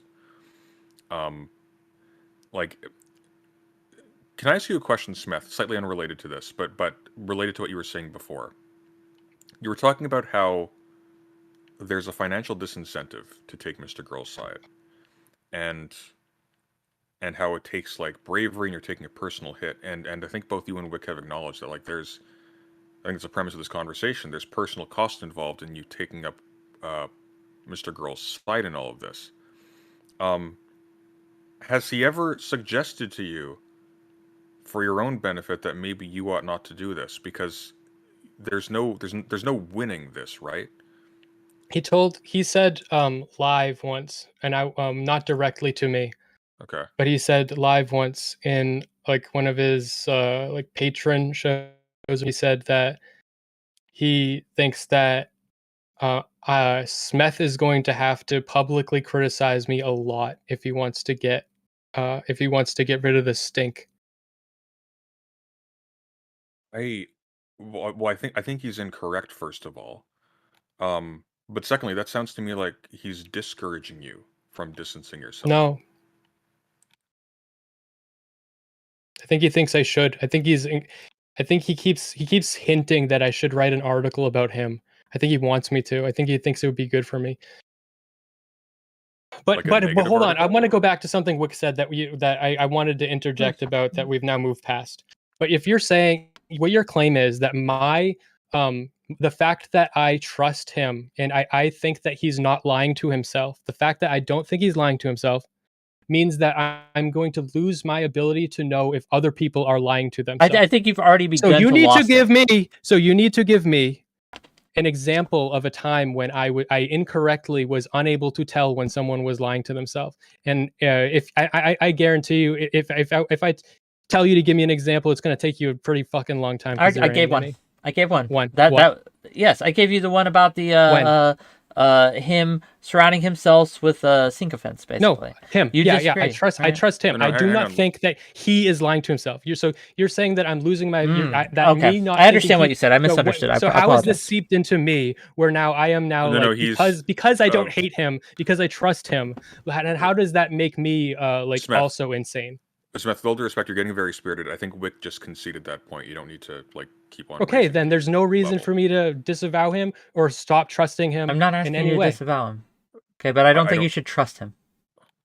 And I think. Go ahead, please. Oh, so no. Okay. Well, very quickly. I think the premise that Mr. Girl, and this is why I thought it was discouraging you from distancing yourself. I think the premise that you need to do all of these acts of penance in order to wipe the stink of him off of you, I think that's misadvised. I think in all likelihood, if you just actually just distanced yourself from that stuff, just were your own man and just did your own content, I think people would forget that very quickly, and I think people would be pleasantly surprised if you did a good job at whatever you were doing. Frankly, because of that, I think that would actually credit you a lot more than if you had like done this whole like obvious bad faith excoriating thing where I would never do anything. I'm going to continue doing what I think is right. I'm going to continue associating with people I want to associate with, and saying what I believe, and that like I do not feel like a need to like one fucking panel. I don't know when the fuck it was. A Mr. Girl Lav love panel, fucking cringe panel, and I was going hard on Zonia, and 𝕵𝖎𝖙 interrupted me, and he's like, you can't do that because if you become a raging lunatic on stream, it makes Mr. Girl look bad. And I'm like, fuck you, you're throwing me under the bus. Like, I don't fucking care if I make Listener Girl look bad. I feel no responsibility to him in any way. And that's the thing that he has given me. That's the boundaries. He does not make me feel like I need to be responsible for him in any way. Can I ask? And this is just a curiosity question, right? Because I don't know. What would it take? What would it take? What would you need to see? What example would you need to have that would convince you, or at least start to convince you, that Mr. Girl is not honest? Let's say that. See some lies. Like when you say not honest with himself. Yes, with himself. My paraphrasing of that is insane. He's delusional. No, he's okay. not. Let me correct how I mean it. I think most people are dishonest with themselves. I think that this is a quality that most people have. Max has it, I think, in abundance. But I think that everyone, to some degree, and I'm including myself here, lies to themselves, right? We are dishonest with ourselves to some degree, whether large or small, okay?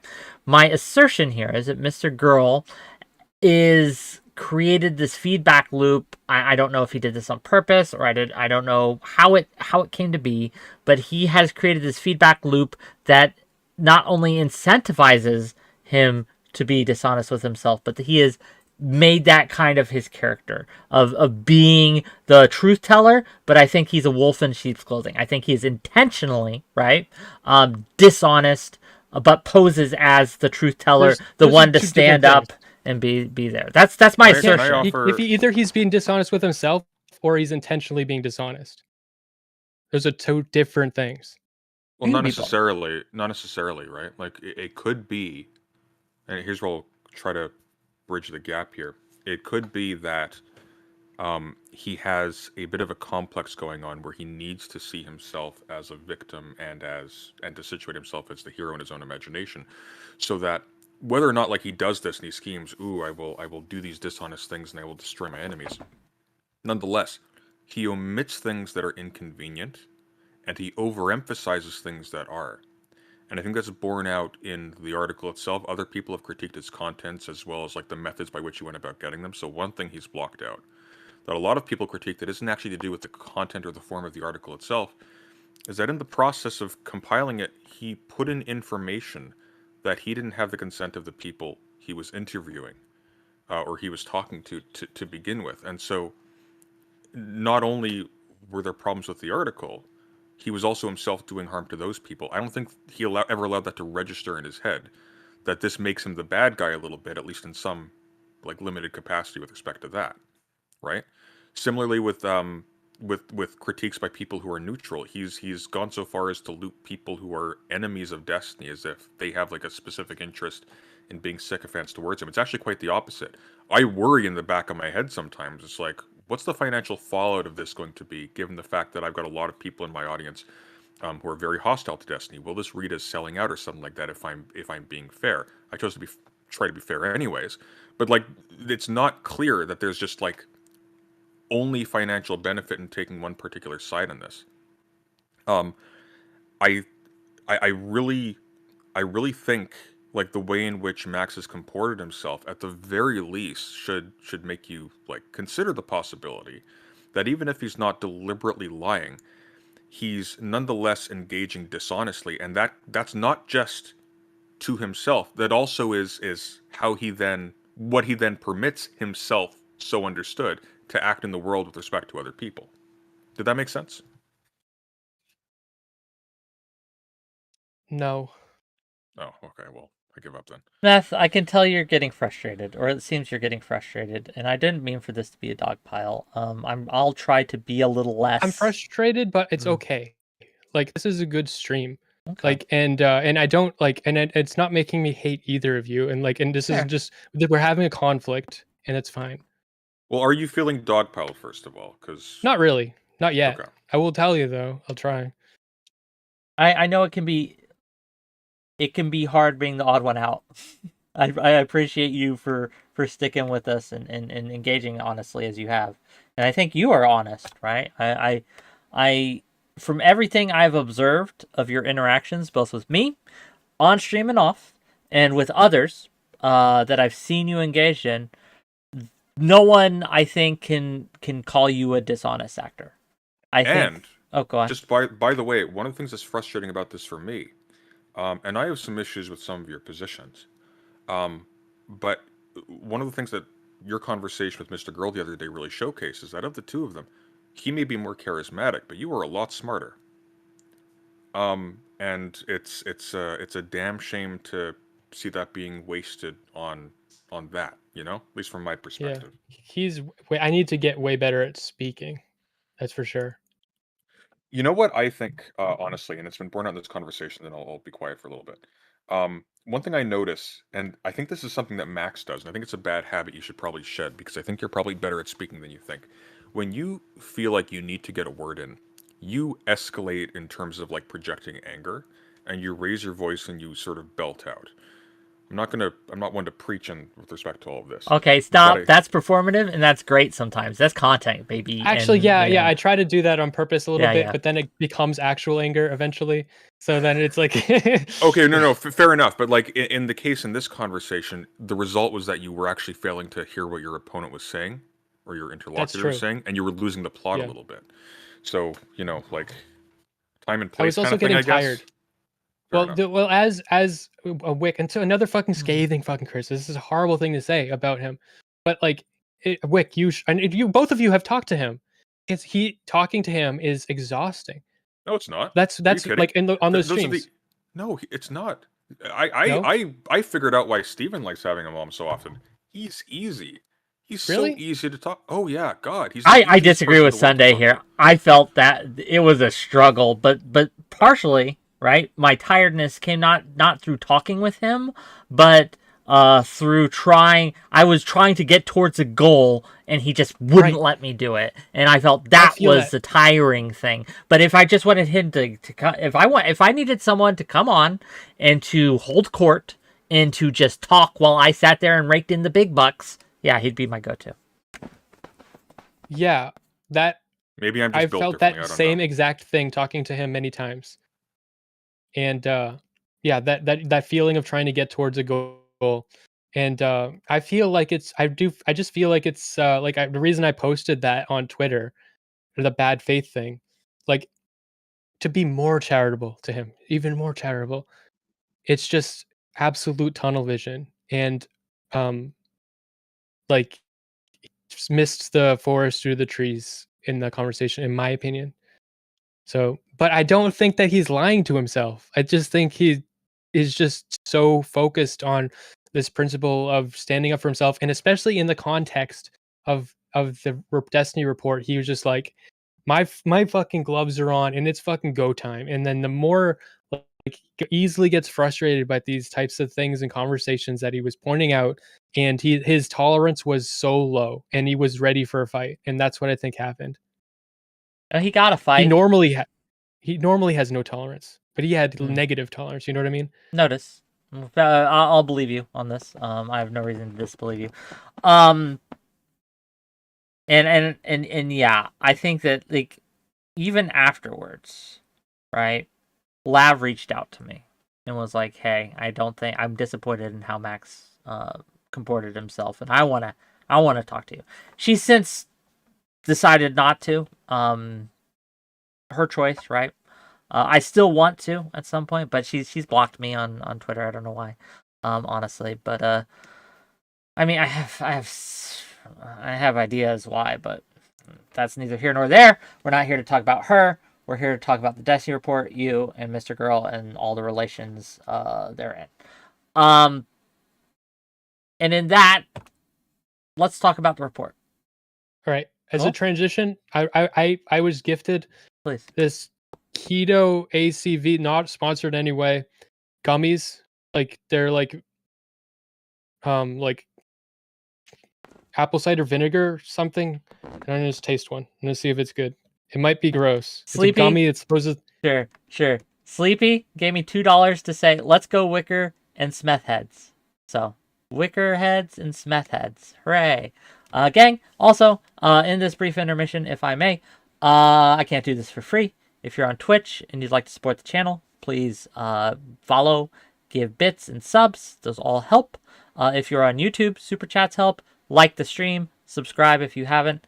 All of these things help me. If you're enjoying this content and you'd like me to do more of these kind of conversations, that's how you show me. I appreciate you. Okay, with that, how did it taste? Tasted like a Flintstones gummy, but a little bit more spicy. A little bit more spicy, huh? If I see $50 in super chats, I'll duck this conversation. It'll go into Ryan Chapman. Boom. There you go. Give him money. It's not weed. Someone in chat. Okay, the report itself. So I guess I'll ask you first and foremost, do you think, were you satisfied with the report? When it came out, your initial reaction, what was it? Okay, so I've only read half of it right now. And I'm making a video, like responding to it as I read it. And I've been now that I'm back from vacation or like my trip where I was doing it a lot. Now I haven't had time, but I've read all through the Anna stuff and I'm in the middle of the lab section. And right now, I think that it's all very compelling, and I am satisfied with it. Except I do think that like the Anna section is just so concise and damning, in my opinion, and how long the lab section is really detracts from it being immediately after. Like, it just like try to. Like, I'm sure, like, if he was around during the Anna saga, he would have been able to make it, like, just as long. But, like, because there's just as much shit to talk about, but because he wasn't personally involved, he didn't have as much. Because he wanted to get all this shit that he was personally involved with. And I think that it would have been better if the lab section was more concise. That's my opinion, because I think it makes me forget about the Anna section. Got you. And, yeah. No, I get you. All right. Oh, I have to take my leave. Okay. Somebody has actually Sunday. fulfilled my request. Always a pleasure. Oh, well, not always, but it's been a pleasure recently. So I'll see you guys. See you later, buddy. Yeah, take care. Okay, now it's just me and you again. Now we can get to the real meat of things. Compelling. That's an interesting word. What does it compel you towards? Like, I understand, and I think Destiny would agree, and I think Destiny has agreed publicly, and people can correct me if I'm wrong. I'm not a lore master here, but he himself is critical with how he handled the Anna situation, right? Mm-hmm. He says, yeah, right. I shouldn't have done it that way. That was shitty, right? But there's so many points at which he fucked it up. Like, and for instance, there's so many points that are just so, it's just so awful. Like the whole fact of that he was keeping her around and he was sexting her to keep her under control, like trying to be friendly with her in the background, sexting with her to keep her under control. How can that not make everybody that thinks that he is their friend not wonder, is he only letting me think he's my friend because he wants me to be under his control? Sure. I would think that. Like, that's scary. So that is something that like for that to be you to redeem yourself to the people around you, like you really need to prove yourself after that. Like, no, I feel you. I understand. Like, let me give you my impression, if I may, when I first read it, right? And it was a marathon session, right? So I didn't, the impact was different than reading it in piecemeal, right? The way we engage with media does impact how that media affects us, right? How you engage with art, how you engage with a novel, how you engage with a movie, whether it's on the background noise, whether it's a marathon, you're binging a season, or whether it's weekly. My method is reading it in chunks and then introspecting, and then chunks and introspecting. But given the nature of how I was engaging with it, and for the purpose for which I was engaging with it, it might. I'm saying this to say that us having a different impression might come from that, at least in part, because I did engage with it in a marathon way. While I'm not a lore man, again, I'm very new to Destiny content. I don't know him. I just don't know him, right? I too was like, wow, some of these criticisms, they're pretty serious. They're pretty solid, right? But it was so the format, the nature of how it was presented was so bad that it fought me. The article itself fought me when it tried to engage with it. It fought me in its length. It fought me in its lack of citations. It fought me in its of wishy-washy presentation of the links to the actual conversations, right? Because some sections had a link to a VOD or something where you could see and hear the conversations. Some did not.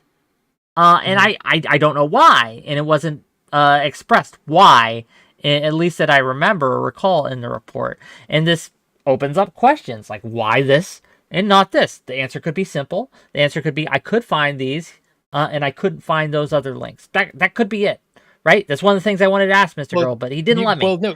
Well, the answer, I know the answer to that question. What's the Maybe I'm answer? wrong and maybe I'll piss him off. But he said this is Sunday too. And you can take this as a positive or a negative. It's up to you. Like, or like you probably, you could, what he said was in certain spots, he doesn't want people to be watching the VOD on their read through because hearing it from Destiny and from Destiny's stream, you're now like framing it in the best light possible. Like, but he wants to take it out of that and have you read it very isolated, like detach it. And I think that is potentially like I can see the upsides to that and the downsides to that. Okay. Like, so sure. Yeah, that's the way he wanted it to be read and received. And the other thing he said recently, a really quick on top of that, is that he is now compiling the version with the links and stuff. He's not sure if he wants to give it to the public, but he'll give it to like streamers and like reporters and stuff. Okay. But he said like he's glad that people read it without that first.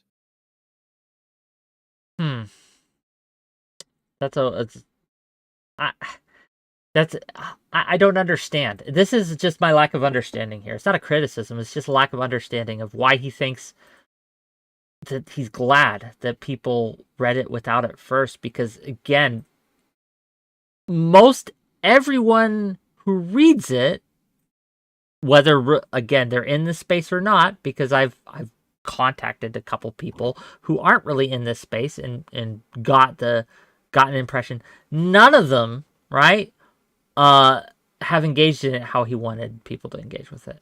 Like they just haven't. They either give up reading like very shortly after the intro section. The intro section was the best part of the whole article because it was concise, it was to the point, it had a thesis statement, and it was formatted correctly. Killam says $5, he took it out of context, and yes, by removing these things from stream does take it out of context, right? But that's neither here nor there. But the thing is about that to steelman him, like, so that could be a scathing like criticism. Like it depends on the fact of the matter. But also he's trying to take out of context is manipulative behavior. So if he's trying to make it unmanipulative. But if so your whole point to it without in one of his thesis statements, it was Destiny is manipulative, right? Then showing that manipulation is important. So allowing the audience to actually see that manipulation take place, it's show not tell, right? You have to show the audience rather than just tell them, right? But the streams are manipulation on a for the thesis to be correct. It's not just he's manipulating like Leah on stream. He's manipulating his audience to hate her and like framing her in a certain way. So like if you watch his stream where he does that, then you might just like hate her. But like if you take the script of it and it's like, oh, he said this, like because like I think both is important. I think both is important. I see both sides. I think providing both is what he needed to do. I think that would be and let people decide what they decide. Present the facts, present the evidence, make your arguments, and then let people decide. Let me ask you directly, because someone asked me in chat. They didn't pay me for this, and they should pay me for this. But it was such a good question. I'm going to ask it for free. Smeth, in your opinion, do you think that the article has been a success? Uh, yeah, but I can Can tell you you why. explain, please? Yeah, elaborate. Because I don't think that the metric for success everybody's kind of holding it to is that everyone's gonna like agree with it and be like, "Holy shit, whether this is about Destiny." But like the whole time it was coming out, like Max was saying, nobody's gonna. This is not gonna be received well. They're all gonna be dismissing it and whatever. So that he had that expectation. So I don't think that that can be a metric for success. But for me, it has made me afraid. Like if I ever stream with Destiny, I'm not like against streaming with Destiny, and I don't like hate him. But one boundary I would have is I wouldn't want to consider him my friend because I think that would be dangerous. Like that whole aspect, like I said, of like like continuing a sexting relationship just to keep someone like Well, don't psychologically sex under with your Destiny, thumb. and I think you'll be fine. Honestly, But if I think it's a he's bit my of a joke, friend, but like I yeah. could never really trust that he actually thinks that about me. He's just allowing me to think that. Like I would never be able to know for sure.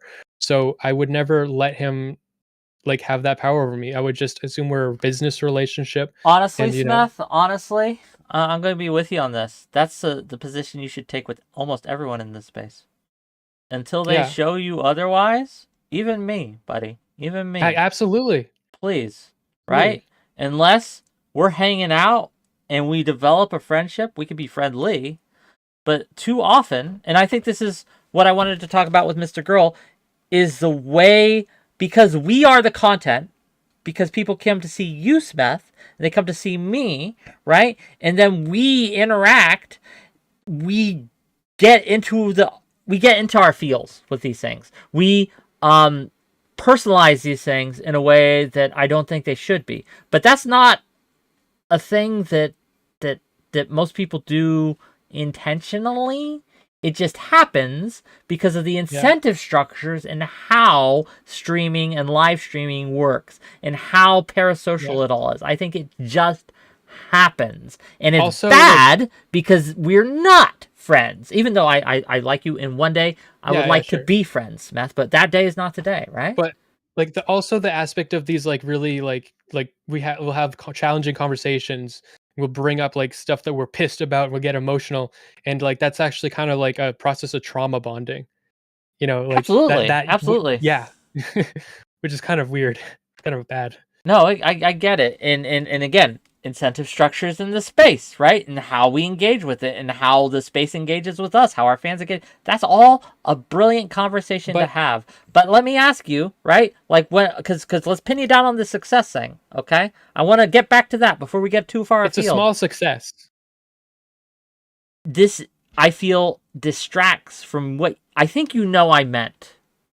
Do you think that Mr. Grohl's stated goal, and I believe you can correct me, you know Mr. Grohl much better than I do, but I believe he stated this, I'm pretty sure, I'm not 100% sure, that he does not want people to interact with Destiny again, right? He wants to, for lack of a better word, That's actually deplatform him. Is that not true? I don't remember. Like I don't remember what he's said because I think he said multiple things. But the one thing I remember him saying that I know he has said is that now that the article is out, he like people are like, well, would you like warn people that are like going to be like you know like going to speak to Destiny and stuff? And he's like, no. Now that the article is out, people have um what is the informed consent, and so like you know like now Mm, like that's what he's said something along those lines. And I haven't heard that, so I can't comment to it, but I can say that again, he, as 𝕾𝖍𝖎 mentioned in her interview with him, that he publicly reached out, or not publicly, privately reached out to her and warned yeah, her and said, do not interact with Destiny. Do not.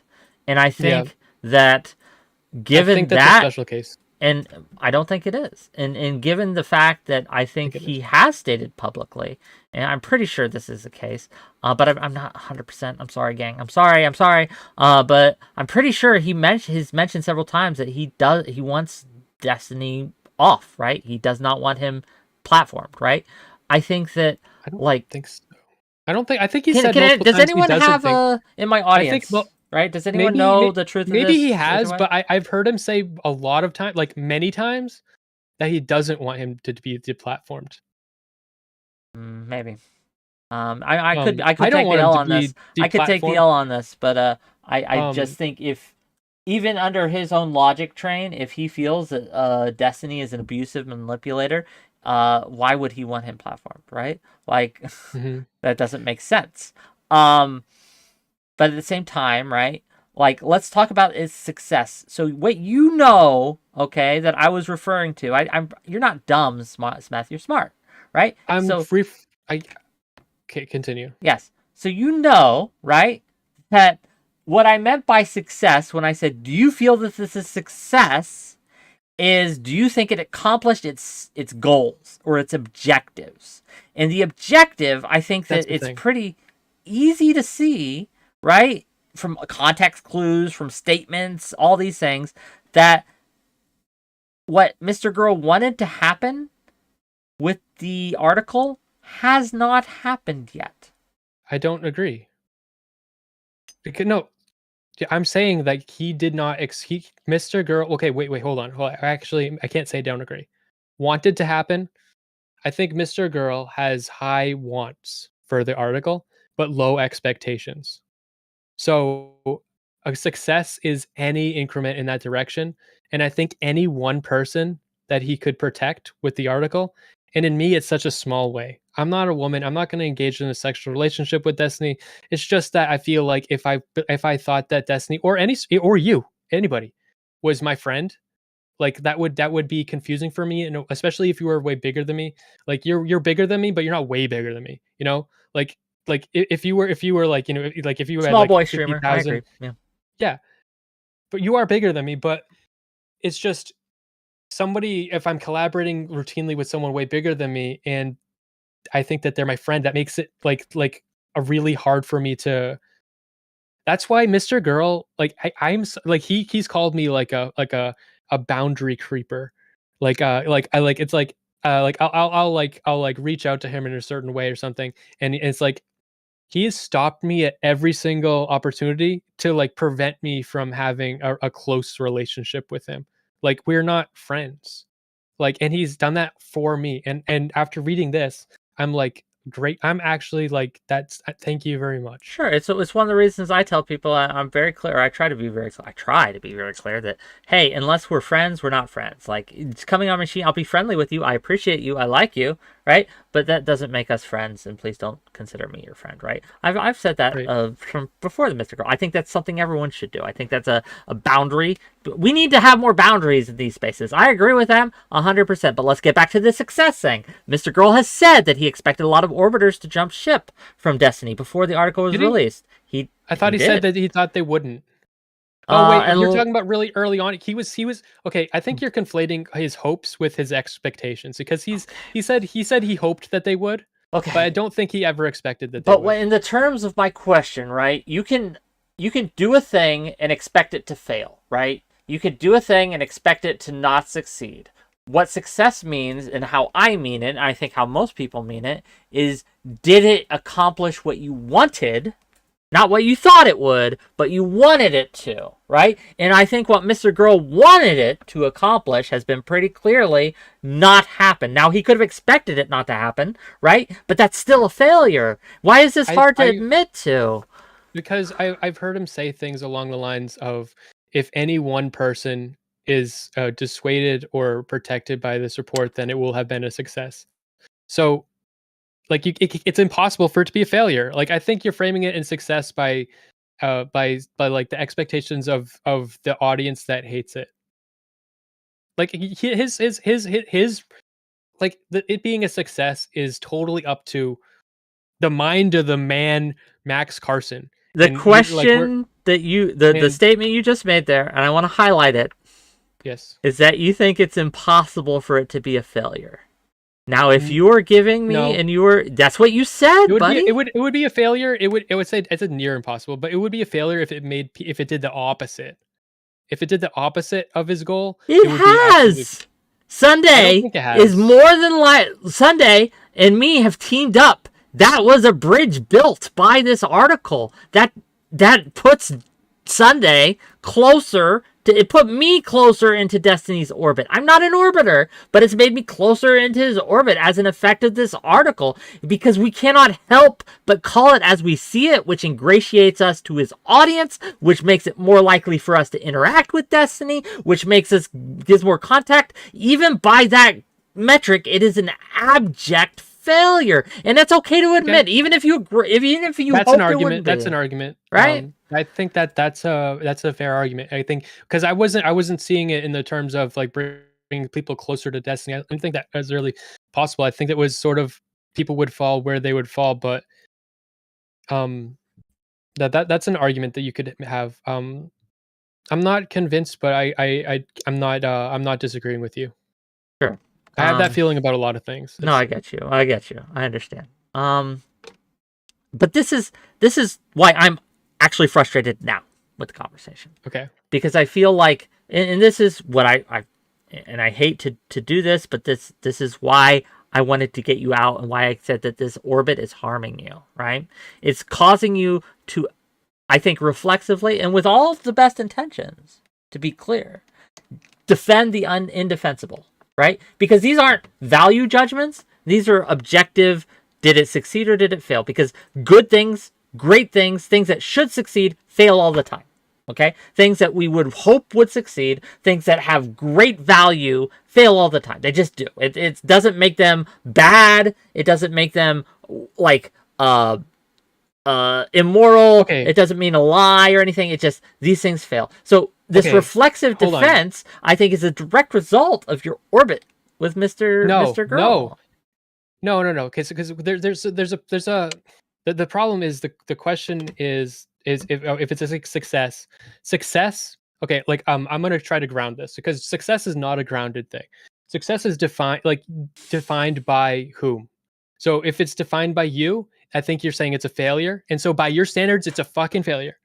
I think by Mr. Girl standards, it's not a failure, but I think that it's fair to say that no matter what he would have said to that, like you can say that. But also, I think if you ask me if it's a success, you're asking what my standards are. Okay. And so for my standards, when I read it to me is a success. And I don't care how many other people. It has an impact on me. Mr. Oberkraz asked an interesting question for $5 to me, and I will answer it, and maybe this will help elucidate to you. Whick, what would it take for you to consider it a success, given you already found parts of it shocking? Also, 𝕾𝖍𝖎𝖙 says for another $5, Smeth is being manipulative and should be called out for it. This is what is holding you back from getting more viewers. Slimeball comment, Whick. Okay. I'll answer the first question. The second isn't a question, it's a statement, and you can agree or disagree. I don't care. I'm being what manipulative? Would it take? That's what the 𝕾𝖍𝖎𝖙 said. I don't know if you are. I don't know if I agree with that. But what Mr. Oberkraz asked was, I think, more interesting.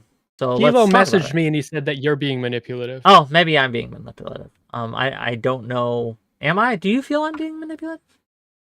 Not in any way like that is beyond what normal people are being manipulative. I mean, manipulation in conversation isn't always bad, and in fact, during a conversation, we're all trying to manipulate each other. And look, you're no Destiny. It makes it all it makes the word meaningless, right? Because you're trying to manipulate me, I'm trying to manipulate you. It happens, right? Oh well, thank you. I think when you get mad, I see your anger. You're frustrated, and I see that, and if you're being honest about how you feel, like I trust you.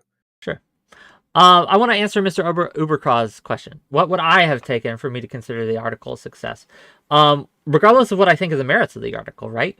If people had publicly come out against Destiny and jumped ship, I think that would have been a success. If it had garnered media attention, if even one of these things had happened, so not all of these things had to have happened, but one had to have happened. If orbiters to more than one or two, right? But in maybe even three or four orbiters had jumped ship, right? If it had garnered mainstream media attention and a journalist had picked it up and ran with it in a way that was like in a publication that wasn't like someone's personal blog or Substack, right? If it had started a discourse about the content of the article in this space that was not just everyone everyone saying it's bad, right? Like, either any of those could have happened, and I've been like, okay, yeah, the article was successful. Whether it should have been or not isn't a question here. Was the article successful under those conditions? That's where I would say that it was considered a success. And the reason I say that, the reason I am using that as my metric, because I believe Mr. Girl uses that as his metric. And so by his own metric, right, I don't think we've seen success. And this is why it frustrates me. By that metric, because you are using your own kind of proprietary metric, which... I'm using the other one that Mr. Girl has said. Okay. Skill Treaty Gaming for $10 says, hey, I didn't read the whole article. Could you ask him how he arrived at sexting Anna to keep her under control, as opposed to him sexting her because he's a bad decision maker sometimes? LOL, thanks. Okay. Do you want to answer that question? I could probably find it in the article. This was so when it came out that he was still sexting her after, years and years of slandering her and saying that she's insane and saying that nobody should ever talk to her, that any proximity to him would make her even more insane.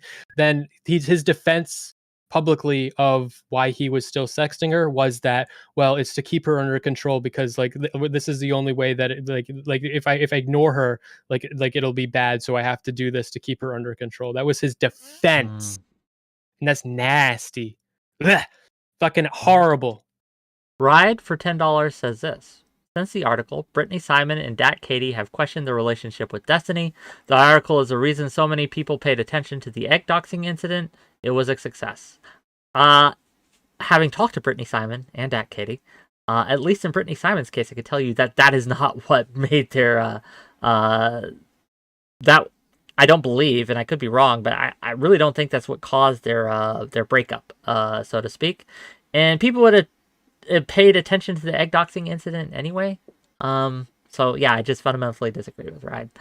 I think the egg doxing incident is the egg doxing incident, I have more criticisms than most anyone, right, that I've heard. I think that was scummy behavior. I even came on to Destiny's show to talk to him about it. I understand why he did it, right? I understand why he made that decision, but I fundamentally disagree with it. I think it was a way over the line and over the top, and I criticized him for it directly. I had an epiphany a second ago. Please.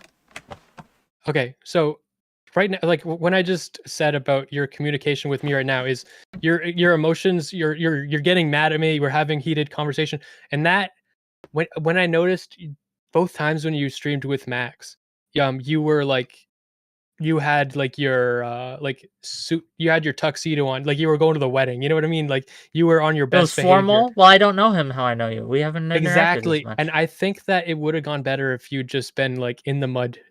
I think that he responds a lot better to that. I eventually did get into the mud. Like, I kicked him, right? Like, he wasn't responding better.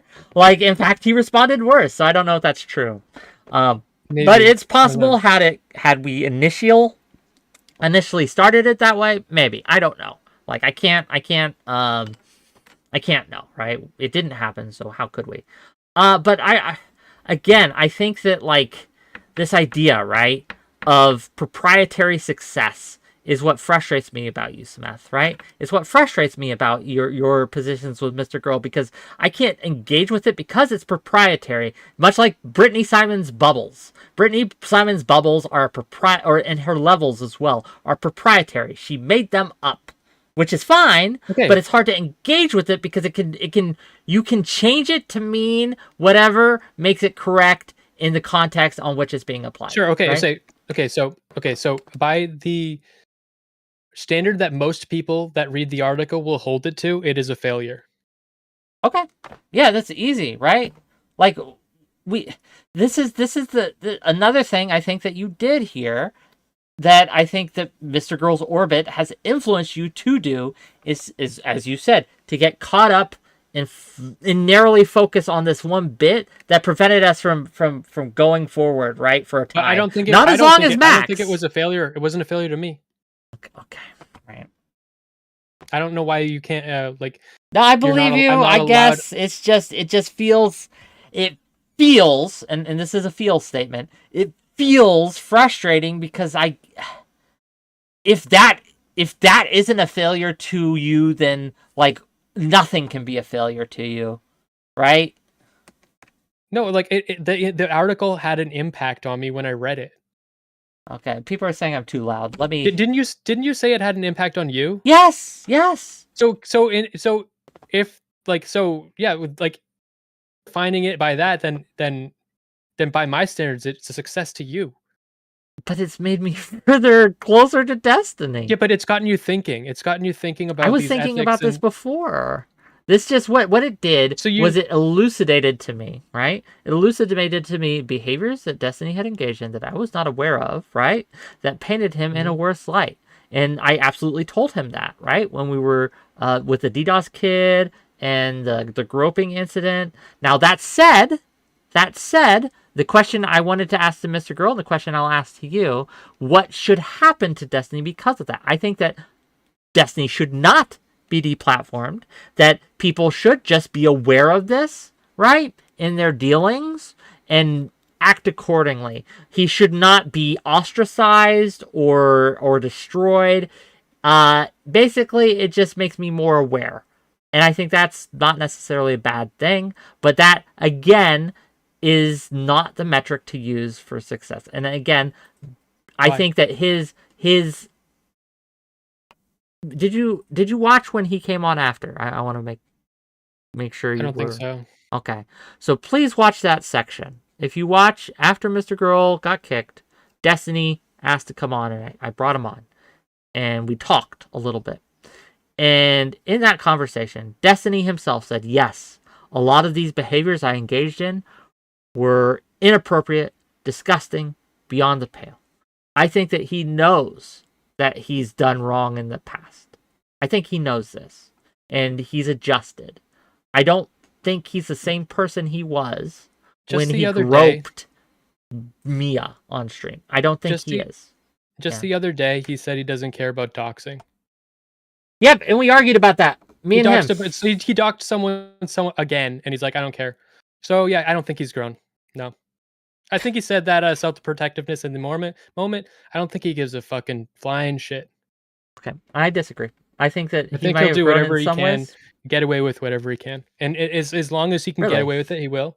Yeah, and so I think that if you want him to stop, I think it's gonna have to be more than an emotional appeal to him, because I don't think he's gonna listen.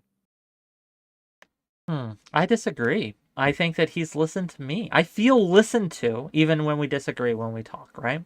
I don't think that's him manipulating me. I could be wrong. Maybe he's this master manipulator, but okay. I don't. It didn't feel manipulative, right? Did you see Leah's recent tweet? Tweet of the that she got from Destiny like a couple days ago. 𝕵𝖎𝖎, you mean? Laugh? She blocked me. I can't see anything she said. Okay, I want to tell you what you think about this, and ask if Destiny has grown and thinks that his behavior towards her was something that he should try to change and that he's grown from. Hold on, let me get the fucking. Okay, so I will tell you right off the bat, right before you say that you could probably point me to things that I would think, yeah, Destiny, I disagree with you here. I think what you're doing is bad here, but that is not the same thing. Is that? Yeah, I understand, but let me finish. That's proving he hasn't grown. Let me finish. I don't think it does. I don't think it does, because I still have some of the same bad habits I had that I did 20 years ago, but I do not have all of the same bad habits, and they are not as pronounced as they were 20 years ago. So even though you could probably point to things I still do to this day that I did 20 years ago, it would be a mistake to use those things. You're going to eat those words in a second. It would be a mistake to use those things in order to say that I haven't grown at all, which is your assertion. You should be seeing them, okay? Okay, are these the leaked tweets, by the way, to be clear? I have read those. These are tweets, April 7, the ledge. Okay, dude, for the love of God, stop being cringe. About what? Like following me on whatever, wherever I go. Oh no, it's fucking hilarious to me. I'm gonna follow you onto literally any panel I ever see you on. I'm not gonna fuck you no matter how bad you want it. I'll never do it. You, I know, don't worry. We're both safe from ever wanting that, lol. You're obsessed with me. No, you're just funny to fuck with. Okay, so he's learned nothing. He's gonna continue every single time she goes in a panel. He's gonna fucking go on. Already, that's fucking horrible. Okay, and that's fucking undefendable. he needs to fucking back the fuck off and have nothing to do with Probably. these people. Probably, Yeah, but that this again, is you were not acceptable conflating. behavior. It's not acceptable behavior, but you're conflating. Okay, you're conflating his one picadillo, his one sin, and say, look, he still sins, so he hasn't grown. He's still not perfect, so he hasn't changed at all. And I think that's fundamentally a wrong way to think about these things. The biggest chunk of the article is dedicated to his relationship with this person and how it is abusive. And he says, oh yeah, I've done horrible things. Oh yeah, I need to fucking grow. And this is how he's still treating her 3 days ago. So I think anything he said where he thinks he's fucking grown or he accepts that he's done bad things is fucking full of shit. And he's an absolute liar. And if you can't agree with that, I do think that you're fucking brainwashed. Because what the fuck? Do you read this shit? Yes. So here's the whole tweet, right? Because again, there are more than what she tweeted out. This is called framing, and she frames it in such a way that just is incomplete. I've been what is the part that makes it okay? No. Again, you're saying that I have to think this is okay to think that Destiny hasn't grown, What is the part that makes it not horrible? Okay. Okay. What is the part that makes it not horrible? Do you think someone can do a horrible thing and not be a horrible person? Or do you think that doing one horrible thing... I think they can. Really? And I think that given that this behavior and his relationship, his harassing and obsessing and provoking, like doxing and fucking vitriol towards her constantly is a big chunk of the article. And the fact that he said that he has learned and he wants to grow and that he's done bad things and that he's still behaving in the same fucking way that the article is calling him out for. No, I don't think that he's grown. Who reached out to who in this? Did 𝕾𝖍𝖎𝖙 or did Destiny initiate this? The conversation ends with her asking, I want to see initiate. Dude, for the love of God, stop being cringe. She is asking him, like, the following me on wherever I go. So she's even if I don't know, it looks like this message from him came first. Maybe she sent a message first. What she's doing here is she's reaching out to him to ask him to stop following her around, going everywhere she fucking goes. And he says, no, haha, I'm going to follow you to the end of the world. Fuck you. I hate you. Okay. Well, what's your question here, I guess? So no, this is not a question. This is a rebuttal to your claim that he has agreed that he's done bad things and he's grown. This is a rebuttal, and I'm proving to you that no, I think you're holding to him as standard you do not hold anyone else to. Okay, so if you wrote like, so I don't know how many pages of that fucking report. Can we see you again? Are about just because the scrolling thing. I want to see your face. Okay. If people need the link, I can link it to chat because I have links to the logs as well. They have been provided me. Oh, I can see me. But I don't want to see double me. I want to see you.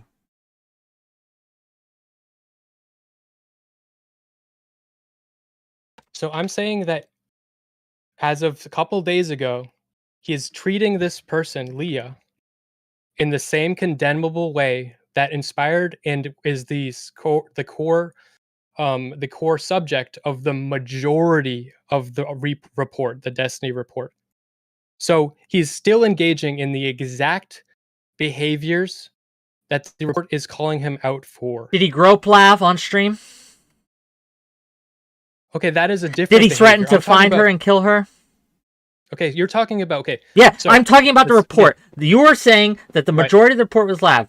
From words, the part you're referring to. But there are 12 no. There are 12 accusations. The majority of the report is about 𝕬𝖎, and you're referring to a different part of the report. Because what you said there was that, look, he's still only doing this one thing that was in the report, so obviously he hasn't changed at all, and I think that's bullshit. Okay, about the 𝕬𝖎 kid, he has said, "Oh fuck that, I still would have killed him." So he has not changed on that one either. Even in my conversation, how he hasn't changed. Even in my conversation, he admitted that. He also says that doxing is totally fine, so he hasn't changed on that one either. So what the fuck has he changed on? What has he learned from? How has he fucking grown? Okay, so has he groped anyone on stream? Right in the last? No, I guess he groped someone once. He hasn't groped them again. Right? Did he leak anyone's nudes or make fun of someone's but he threatened nudes or to. anything like that? He threatened to, and I bet he would do it again. Let's wait until he does it again. Yeah, you have to do that. You cannot punish people Okay. pre-crime, right? Well, okay. Well, I'm showing you an example. Of One how example. He is One the example where of these Femoid tweets- initiated a conversation and they were she is acidic asking to him each other. to leave. She is asking him to leave her alone. Okay. And He can make that happen. I will never. His response is, I'm paraphrasing. His response is, "I will never leave you alone. I think it's hilarious. Fuck you. I'm gonna milk you." She can make that happen. The power is in her hands. The block button exists. What? No. He's saying, "I'm going to go on every panel you ever go on." She's already asked me. She's already asked me that if she is on a panel that I don't let Destiny on, and I've agreed to that. She can make these things happen. Sure, she doesn't need him to consent to this. Right. But what he's going to do is, which he has within his rights to do, he's going to try to go on because he thinks it's funny and he hates her and he wants to cause harm to her. Is that? Oh my God! So following her onto panels, do you consider that abusive? Yeah. So if every time I was on any stream, Destiny was like, "I hate this guy. I'm going to show up and shit on him." Yeah, I would consider that abuse. Fair. I mean, like a little bit. It's shitty. A lot of it, especially when you had no. It's not a lot of it. It's not a lot of it. It's not a lot of it. It's not a bit. This I yelled at people for this when it came to people saying, "Oh, for in Eggate." So someone threatened or someone put out a tweet about someone throwing an egg at Destiny, right? And so many people came on and was like, "What if it was a gun?" Or "This is super violent" and things like that. And that's bullshit too, because an egg is not a gun, an egg is not a fist, an egg is not anything. So yes, by calling it abusive, what you're doing is you're conflating this term to evoke in your listener like people beating each other up. And while yes, I agree this is shitty behavior, it is not on the same scale as what most people would consider to be abuse. So and this needs to stop. So you're saying that she can ask you to please don't let him on when I go on the fucking and panel. Yes, a good host will say no. Because you're such a nice guy, you're going to protect her from this abuser. And I'm going to fulfill her wishes. Yes. What if you didn't? What about all the other times then she wants to go on a panel? that panel? Well, then she's right? screwed because Destiny has a lot more power than her, and having him on your fucking stream is going to be great for you. Having them both on and fighting is going to be great for you. So it's going to be really hard for her to avoid him, and she's fucking powerless to fucking make this. She's not powerless. I gave you examples of power she has, but you are saying that she has no power, and that is not true.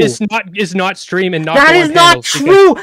This is another thing that you're getting from Mr. Girl being in his orbit. Is you're creating this binary of she only has these options and she's powerless otherwise. Where I'm telling you, I am demonstrating to you options that she has, ways she can engage in this space, which will neuter Destiny's ability to do these things. Right? Yeah, so she can ask you to protect him. She can ask you to protect her. No, it's not asking, it's asserting. It's saying, I will go on your show under these conditions, and if you don't meet these conditions, I'll not be on your show. And I've already made it publicly clear, and I've made that public commitment to say that yes, anyone who comes on my stream, if they tell you, and people give me shit for this, because I back it up. If you tell me, I don't want to be on the stream with X, Y, or Z, I will honor that commitment. I've done this. I've gotten shit for it. I've taken hits for it. Now I know I'm not the only person who does this as well. Plenty do. Okay. Ride says, "What if Lav was on a panel and Destiny tells you if you don't let me on, I will never go on your show again?" Then I say, "Well, I guess I'm never going on Destiny's show again." That's what I say, right? Well, okay, so in order for her to exert her agency where she can be protected against this, and she needs to have people like you take hits for her. That seems like abuse. Somebody wants to be tagged in, and I'm gonna take a back seat. I want you to answer to 𝕵𝖎𝖎. To 𝕵𝖎𝖎? Oh, we're gonna talk tomorrow. 𝕵𝖎𝖎. No, 𝕵𝖎𝖎. I told him to go in the backstage. He He was on the recent panel with Counterpoints talking about the Destiny report. I let Sunday on. He's not a fan of Mr. Girl. I let Sunday on, so I will absolutely let 𝕵𝖎𝖎 on. You guys can double team me for a bit. Sound good? Sure, but I'm probably gonna just take a back seat for a second. Sure. Hello. Hang on, let me mute the chat real quick. Sure, take your time. What are you guys up to? Oh, Other you than know, yelling at each other? living life, talking. We're having a conversation. And Smeth, I'm yelling at you. Listen. I'm yelling at you, but I still like you. I just think you're dumb in this. You're diagnosably dumb here, but that's okay, right? Right. Please. So the thing that I want So to doesn't establish 𝕵𝖎𝖎. is my point of contention before introductions. Hi, 𝕵𝖎𝖎𝖙𝖘𝖍𝖔𝖜. I'm a counterpoints labor, kind of, if that's what you want to consider me. I have a really big point of contention with the way you're trying to characterize this, saying that she has some kind of control over, like, the ability for Destiny to just hop on a She panel. has control We've over her seen own this. space, yes. She can also just leave as soon as he joins, right? Like, that's what She's done. has Yeah, done she's done historically. that. Mm-hmm.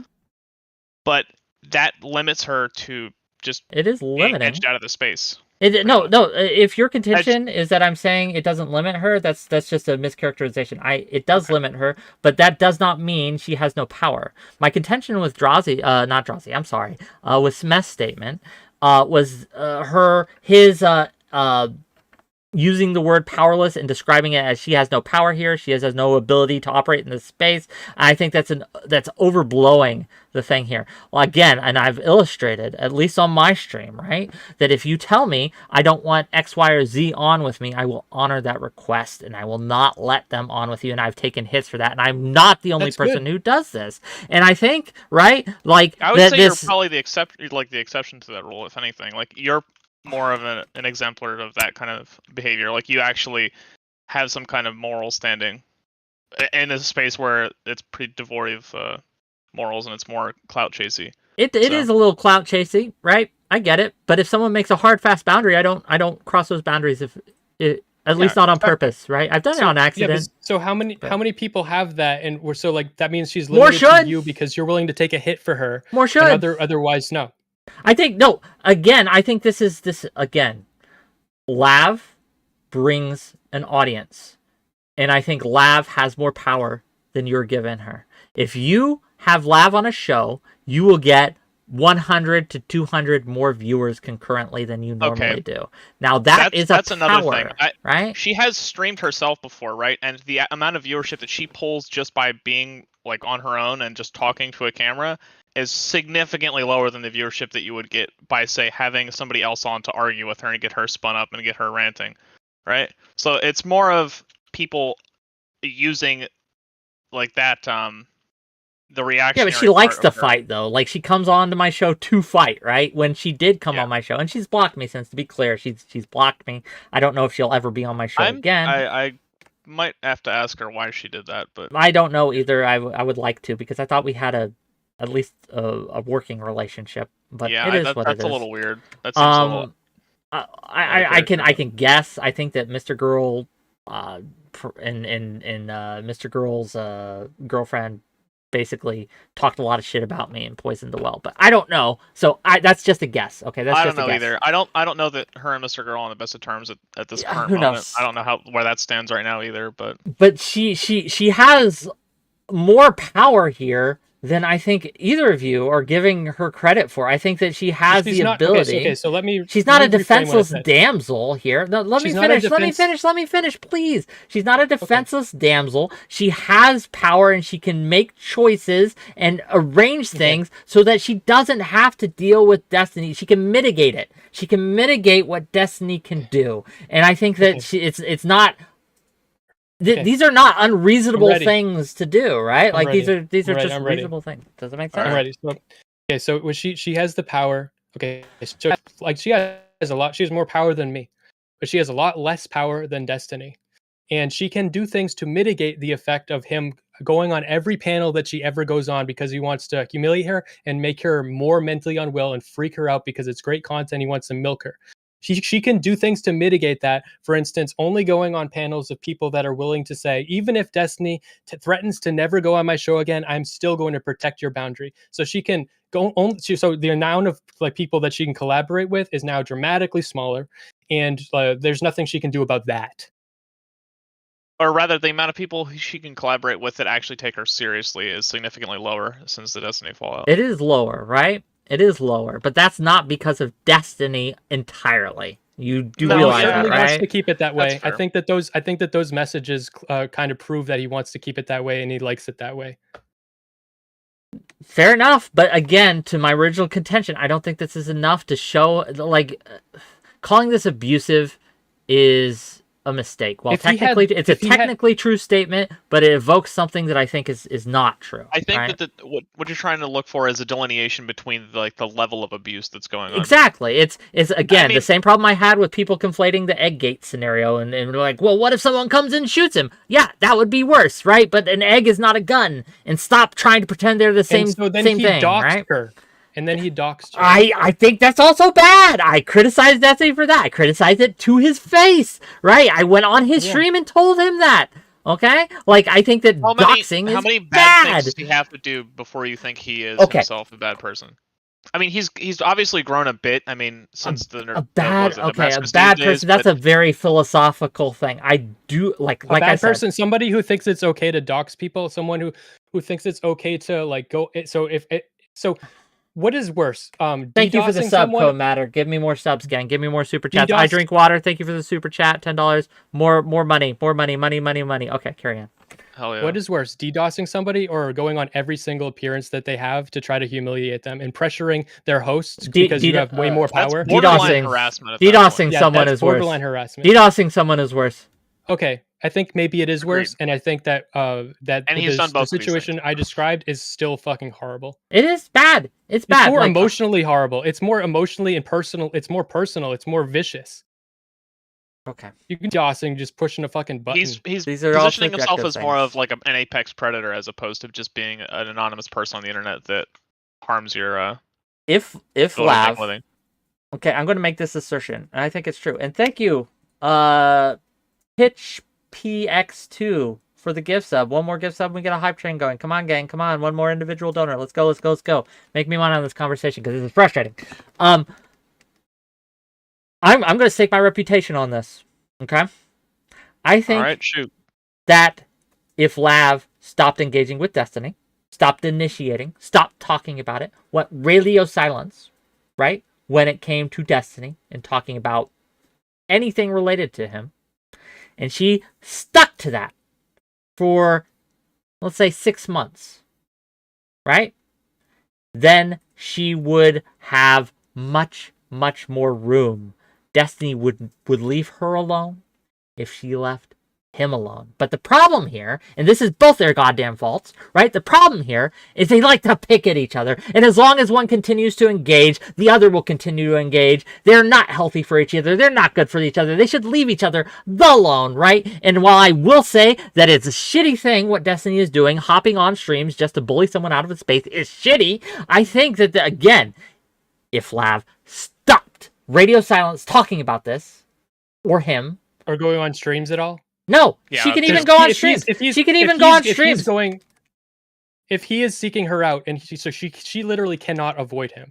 So you say that, but she can. No, there is things she can do. Oh my God. She reached out to him to tell him to stop. There are several safe havens she can go to actually avoid encountering this. All right, you're talking to one of them right now. Another one, I'm positive that Counterpoints would do the exact same thing, and there has to be other panelists that would do the same thing. Obviously, there are scumbags like 𝕾𝖎𝖙 and other such people that wouldn't give such graces, but she could go on to panels and avoid it. To be fair, who Chud? Chud said he'll never have her on again. So why do I doubt that? As hate, we're not here to talk about 𝕾𝖎𝖙 for him, to be clear. But that is also protective of her. So I think that is also true. Oh. Okay. Neither of those. I can't speak to Chud here. I'm not here to talk about Chud. What I'm here to talk about, though, right? Again, what was your name? I'm sorry, sir. 𝕾𝖎𝖎𝖙. How do you? 𝕾𝖎𝖎𝖙? 𝕾𝖎𝖎𝖙. I will. Can I call you D? Just for now. You can call me Draz. Whatever. Draz. Okay. Sorry, I don't know you. It's nice to meet you. Thank you for coming here. Yeah, this is kind of like apparently my internet niche now is defending Lev and saying that Mr. Girl is a scumbag. So fair enough. But when it comes to this, again, there are safe havens where yes, she can stream and not talk about it. And now, yes, it wouldn't be as easy, right? Because I know it's hard not to talk about something that affects you. I get it, right? I understand it. But these are options that she has. So again, treating her as powerless, treating her as having no way out, treating her having no escape, is a mistake, and I think it's just a bad framing.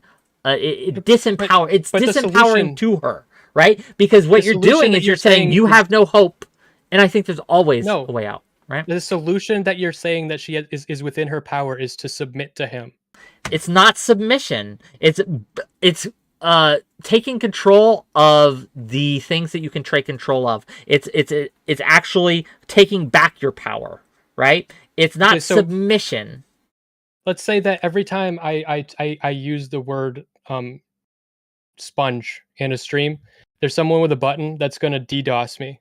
And so it's within my power. I can just never say sponge on my stream because I know that and that's within my power. So I'm totally No, you powerful. can also find whoever it does, ban them from watching your stream. What you can also do is you can do it so you can say it, but then you bleep it out each time. Another option that you have here is simply to report him to the authorities because DDoSing is illegal. So again, once again, you're trying to create this hypothetical where there's only a few choices, but there's plenty.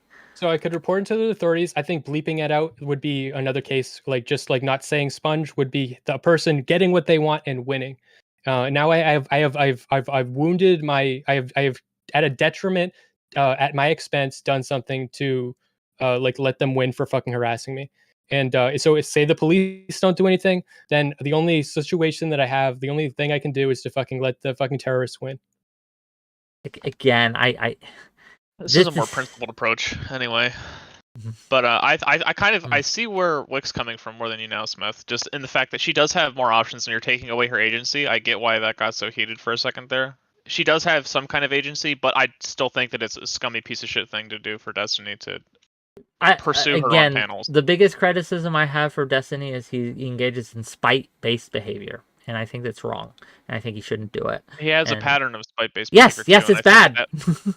I think that it would make him nuclear if he wasn't the big fish in the pond of Twitch poll, but it doesn't. So I disagree. I think that spite-based behavior is actually rewarded in this space outside of Destiny, and this goes to the incentive structure thing. You have every incentive as a creator in this space is to pick fights and to be Giga Chad. It is rewarded financially, it is rewarded with viewership, it is rewarded just across the board. Like, you get more attention, even if people don't like you, you get more attention. So again, using Destiny as an example is fine, but it's a disservice to the larger conversation we have to say he is uniquely bad in this, because I don't think he is. I think this is indicative of a larger structural problem with both the space and how we deal with it. And to be clear, right? And to be very clear, saying he does bad things is much different than saying he is a bad person. And I fundamentally do not agree with you, right? If you say that Destiny is a bad person. I do find it hard to sell that he's a bad person, especially when you consider all the stuff he did with Anna and all that shit. That was kind Those are shitty and fucked up. Really, well, yeah, and then the Ukrainian Anna as well, the other side of that coin, where he went full altruism mode and used his entire community to try to help fund, support for the people fighting in that war right now. So okay, some super chats that I haven't got to that I need to get to. I'm sorry, gang. There's a couple. I Drink Bleach for $10 said she messaged him first. She flirted with him and said that it would be fun for both to be on panels discussing how these guys think she is a powerless victim. And then, just let me finish reading these. They pay me money, gang. There's a guy who made let me make my money, okay? Please. Okay. Look, I drink bleach for $10. I drink bleach for $10,000. Hook me up. $5 from Mooted Agarol. In a world where cloud is currency, Lav went on to make fake accusations against Hassan Piker and Badley. She is doing this to herself. She is not 4 years old.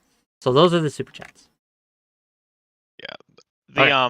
The first one is a bit of a mischaracterization of what happened. What had happened was she added him specifically to ask him to stop pursuing her on panels, and then he messaged her first, and he started being gross and flirtatious with her. If you read the actual DMs, and they kind of go back and forth because they're both a bit interesting. They pick at each other, right? And they both would be better served. Each other, and they wind each other up intentionally. Yes, yes. Yeah. It's a look. At a certain point, I have to imagine they both enjoy it, right? Or else they would stop. And the this thing happens in is- my Discord chat too. People like start picking at each other, and at a certain point, I gotta think, well, you haven't blocked each other, and you're continuing to engage with each other. So at some level, do you not enjoy this? But I don't know. I mean, it's just a. Some people like the conflict. I have like this crazy harebrained theory that she does it out of like some kind of weird self-harm thing. Like she uses social media to fucking, Sure. you know. Okay. Right. I get you. But my larger point here, before we get off of it, right, is I think that Destiny does engage in bad behaviors. But again, I take him at his word because I think he has shown that he has grown, and I think just as right, it would be a mistake to look at only the bad things Mr. Girl has done, right? It would be a mistake to look at only the bad things that Destiny has done, which is another point I wanted to bring up when it came to Madame Genevieve. When Mr. Girl was talking to Madame Genevieve about her experience with Destiny, right? Madame Genevieve was very positive. These things were not included in the report. These things, the positive testimony, the positive aspects where women and others, orbiters in the space, which Destiny has engaged with, right? The positive stories were not told. So you are getting a very one-sided view if you only take the Mr. Girl report into account. So let's say that this is a court of law and I just raped a woman, all right? And let's say that... If he had committed a crime and raped someone, we would have a different conversation. Okay. Let's say that I am doing all the things that Destiny is doing, except I'm not doing that to you. So unless we take you into account, because I didn't do that to you, like that seems like fucking insane. That's like saying like if we had a rape trial and everybody's like, but what about all the people who didn't rape? But that's not what I'm saying. That's not what I'm saying. It's not that he's not doing to me. I'm saying he is also doing positive things. It's not only these negative behaviors, which I think everyone here agrees are negative behaviors and he should not have done. Okay? The only one he doesn't agree with me still, or agree with still, is the DDoS kid, but that's, I mean... And doxing. Yes, those are also bad. DDoS kid, it's like death threats, like well, the DDoS involved the doxing, didn't it? His own money. Right. The doxing, he's still willing to follow and harass Lav on fucking panels, and he wants to like push her out of the out of streaming. Okay. Like my larger point, however, is he's also doing things, as Draws here said, with Ukrainian Anna. He's given space to a lot of smaller voices, Karantos most recently. He goes out of his way to also engage in positive, socially beneficial behaviors, right? And so when you are looking at Destiny and who he is as a person, you have to take both of these things into account. So now you can still didn't El Chapo build schools? Yeah, but El Chapo also, again, El Chapo built schools. El Chapo murdered people too, didn't he? Yeah. So who did Destiny kill? So you're saying? Yes, I agree with you. There are things you could do which makes these things not matter.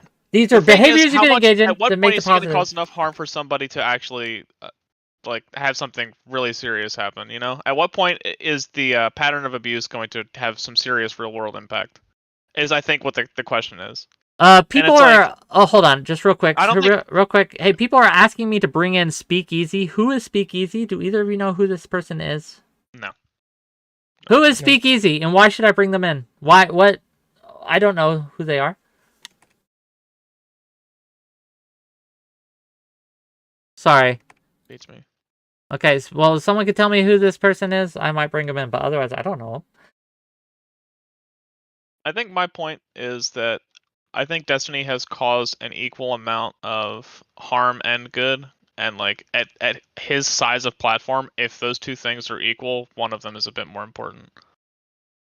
That being the negative impact, because it can cause some serious issues with people. Hold on. So you may not agree with my point here, Smith, but I wanna see if you understand my point. Right? Do you understand that I am saying, right, that yes, there are lines that anyone could cross, which means what the good they have done goes out the window, but in this case, Destiny hasn't engaged in genocide to my knowledge. Destiny hasn't raped anyone, to my knowledge. Destiny hasn't killed anyone, to my knowledge. And while, yes, doxing people is shitty, and I condemn him for doxing people, that does not mean, right?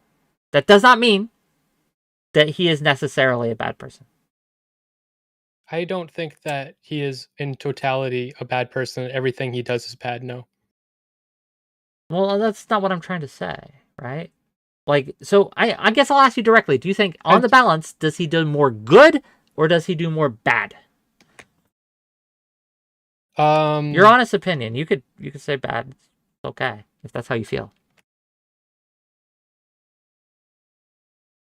What I'm thinking of is I'm weighing in the consequences of everyone defending him and saying that he's a good person, what that has on the audience, because then they're all going to be defending like shit like doxing and shit like Destiny defending doxing. The bad that has is now all of those people now think that that's okay, and like the DDoS kid defending that, that's everybody. bad. So I think that maybe he has like a worse, like, I don't know how much money he needs to give to charity, to like the Ukrainian war effort, to make that okay. I don't know how to quantify that. No, that's fair. That's a fair answer. I mean, I can't. And this is a hard question, right? It's a hard question because I don't know. Like Destiny very well could be a bad person. I don't. It depends who you are, right? I don't know. To one person, he's going to be a good person. To another person, he's going to be a bad person. Depends who you are. Well, he could do bad things and do good things, right? I think that I would rephrase it like that. He could do good things to some and bad things to others, depending on the context, right? But again, I think that's a thing that Destiny says something when he came on my stream with after the Mr. Girl that stuck with me, that I'm still considering. I'm still digesting it, okay? So I'm not sure how I feel about it. My initial reaction was to laugh because I thought it was ridiculous, but I'm not sure it is anymore. What he said was that no one who had their lives so went through as I did would come out as clean as I have. And my initial reaction was to laugh at that because I think mine would. I think several people's would. I think that I've never done the things he's done. I've never doxed anyone. I've never done any of these things, right? But I don't think I've ever threatened to kill a kid either. Yeah, no, so. Never done that, right? Nope, but that's not on my. But at the same time, the reason I'm still digesting it, and the reason why I'm still trying to figure it out, is because I've never been a public figure like he has. I've never been in this situation, right? That my livelihood has been under attack constantly, right? So would I have acted in a similar way? I want to think I wouldn't, right? I would like to think I would have been better, but can I honestly say I would have? I don't know. Yeah, go ahead. I don't want to interrupt you, but like that very thought is why I think the article is so important, because when I'm reading it, I'm realizing like a lot of these things that he's doing, I might do that too. And I think that we should point these out as things you shouldn't do so that people don't do them. Like, so when you are in Destiny's shoes, you're going to be like, I should fucking, like, this person, like, I'm going to fucking dox them. I can, and I have the power to. So why shouldn't I? I'm defending myself. And emotionally, it's going to feel right. And I think people need to know ahead of time, it's not right. We should not. We should stop. Like, just like we society, we've learned to not rape people and whatever. This is another one of those things that where we should learn and understand that these things are something we shouldn't do, and learn from his mistakes. I agree. The incentive structures in this space, again, it goes back to an incentive conversation, but we can't have that conversation because of Mr. Girl, and that's why I'm frustrated at him, because of the way he released this. Are we? Or are we just talking about Destiny and Mr. Girl? I think that's what my main point of contention is too, is that this has all become like a character piece about Mr. Girl a lot too. Like that's how Destiny's going to frame this too, to defend himself as a character statement about Mr. Girl, and he's not going to actually defend a lot of the points that are in the article. I mean, that's what I'm scared of, at least. I don't know what he's actually said since the article's been released. Who, Destiny or Mr. Girl? Destiny. Okay, well, you can look up, gang, I have a YouTube video where he came on and talked to me after the thing has been released. So you can actually drop that link. You can all actually go look at it, gang. It's the Destiny Report Part 3, right? And you can go look at that. The first 2 parts are my interview with Mr. Girl, which went off the rails, and the third part was when Destiny came on briefly afterwards to kind of talk about his thoughts on the article. And I encourage everyone to go read that, right? Or go view that, because it would make me a lot of money, and I like money. And money, gang, you guys All right, should I'm be giving me bookmarking money. it, liking, Please and do. subscribing. Please do, Gotcha. gang. And if you haven't liked this stream yet, do that. And if you haven't subscribed to my channel yet, what are you doing, gang? If you haven't given me subs and bits and money, why haven't you? But like, to your point, Smeth. If you haven't subscribed to my channel yet, you are complicit. You need. You're complicit in the harm that Destiny has caused. Yeah, no, I'm just kidding. No, but you should subscribe, for God fucking damn it, because I need the fucking subscribers to get to monetization. No, subscribe to everyone here. Yay. Everyone should be able to eat. Smeth, to your point. I don't think that the article acts in service to these conversations. In fact, I think it gets in the way. My assertion here is that the article, had it been done better, right, might have gotten us to those places. But because it's been an abject failure, because of the formatting, because of the information therein, because of how Mr. Girl conducted himself in the interviews afterwards, that we can no longer have this conversation in a way that I wanted to have this conversation, in a way that I think both of us would agree would be more productive to have this conversation. Because I think using it and framing it as a lens to attack Destiny, it turned these important conversation points into a weapon rather than letting them be talked about. And so even if someone would be otherwise amenable to the point, they can't, right, talk about that point without either talking about Mr. Girl or talking about Destiny. And it dilutes the conversation. It restricts. It's Destiny. Right? Well, I think it is about Destiny. It shouldn't be about Destiny. It should be about the space. That's what I'm saying. It shouldn't have been about Destiny. It should have been about the space. Using Destiny as an example, perhaps, right?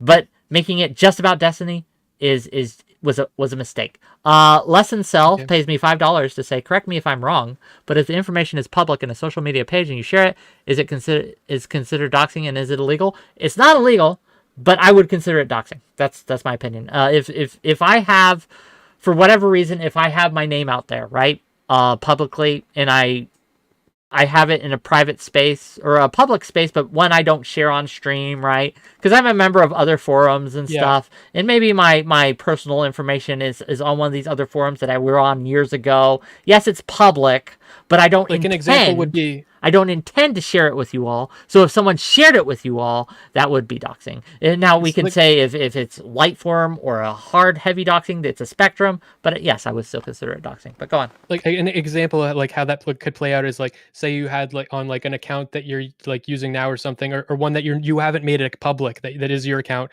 and someone connects it to you, and then they find like somewhere, like even though you've scrubbed your name of it, then somewhere down the line someone comments on it and they say that your name, like it's like, you know, like that's public. Yeah, you know? to be more clear, and to be more upfront with you, the only reason I do call it doxing is because Destiny calls it doxing.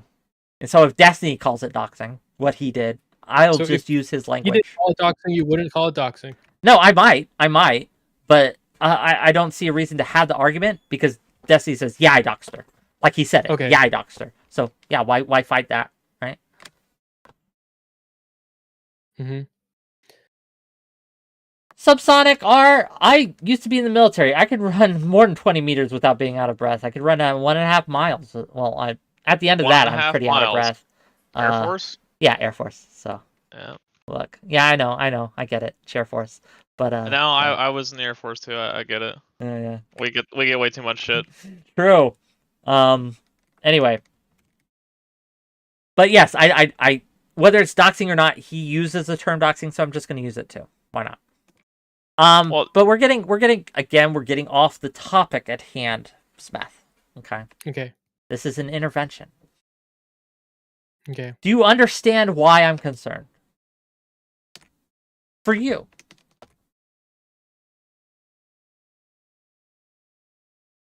Do you also understand why I feel how I feel about the report? Why I've come to the conclusions I have about the report? Yeah.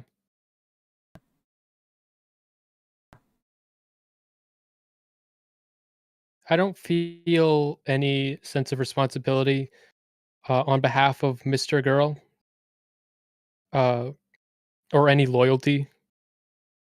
And whenever he does something I don't like, I say it. Probably thank you for And the sub.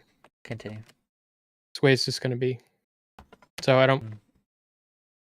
You're worried that like me I think it's having. causing you to defend the indefensible, and I think we've demonstrated that here. I know you disagree. I know you I disagree. don't think I have. Fair enough. I think you've defended the indefensible. Really? What have I defended? Like Destiny saying that he's going like he like No, I condemn it. hysteric. Okay, you the thing Condemn you it. said like a couple days ago to Leah. Yeah, I condemn it. I condemn it. Okay, then you haven't, but maybe I have. Okay. Because you haven't until just now. I thought I did earlier, but it's because what I disagree with you, right, is the level of harm you ascribe to it, right? And also what you think the conclusions you come to because of that. So while I absolutely condemn the behavior, do I think that it makes him a bad person? No. Right? Nor do I think, right, that that it is demonstrative of him not being willing to change. I think it both like if someone's doing that, I consider them a bad person. And if they are doing that in the face of this article, like he should have nothing to do with her. Like he should not be wanting to do that at all. I think that his vitriol or like, what is the word you used? It's Acidic? retaliatory behavior Mm. is not changed at all. I don't think he cares. He's still too old internet brained. Okay, That's the other issue. Lesson Cell gave me $20 more, so I'm going to read what they say, because they give me money. The reason I do not think what Destiny did was wrong is because he did not insist... Sorry, let me repeat this. The reason I do not think what Destiny did was wrong is because he did not incite it to violence. He did not send anyone to harass. The only thing he said was call their employer and let them know the behavior of their employee doing. I just fundamentally disagree with you, Lesson Cell. Yeah, I think that's a bad awful thing. I think that's terrible, actually. But I talked to Destiny about this, so yeah, we just fundamentally disagree, and that's fine, right? And I think that's what we've lost. If I may pontificate a little bit, I think that one of the things that frustrates me about this space is we moralize everything, right? Sure. To I think a detrimental extent. And even when we disagree on morals, right? What we should do is give a lot more grace than we do. But we are so quick because the space incentivizes this to morally condemn our opponents, right? To morally condemn the people we disagree with. Not only is your take bad and your thought bad and your action bad, but you yourself are bad. Can we at least break bread on that, Smeth? Do you think that we do this? Absolutely. And honestly, I'm willing to have the conversation without saying Destiny's a bad person. Like honestly, I don't think maybe I have, and I'm willing to say I shouldn't have. But usually in these conversations, since I've had having just the last couple of days, it usually is someone else that I'm talking to saying, yeah, but like he says doxing, I'll be like, yeah, but look at like he just sent this message to Leah about how he wants to follow her on every panel. He still just says doxing is fine. He still says that those are all still bad, and I will still argue with him and condemn him on each of these things. Yes, sure, or maybe disavow is a better word, but like. I don't think it's a better disavow. Well, I'm not in charge of him. Disavow to me, maybe I'm using the word wrong, but to me, disavow means like I have I've hitched my horse to this, and I have like staked my reputation on this person, and so I'm avowing them. I'm connecting myself. I'm not doing that. So, okay, well, what I was saying was usually it's someone else that I will not be bringing Destiny's character into question. I'll just be describing the behavior, and then someone would be like, yeah, but he's not a bad person in totality. He's a good person. He does good things.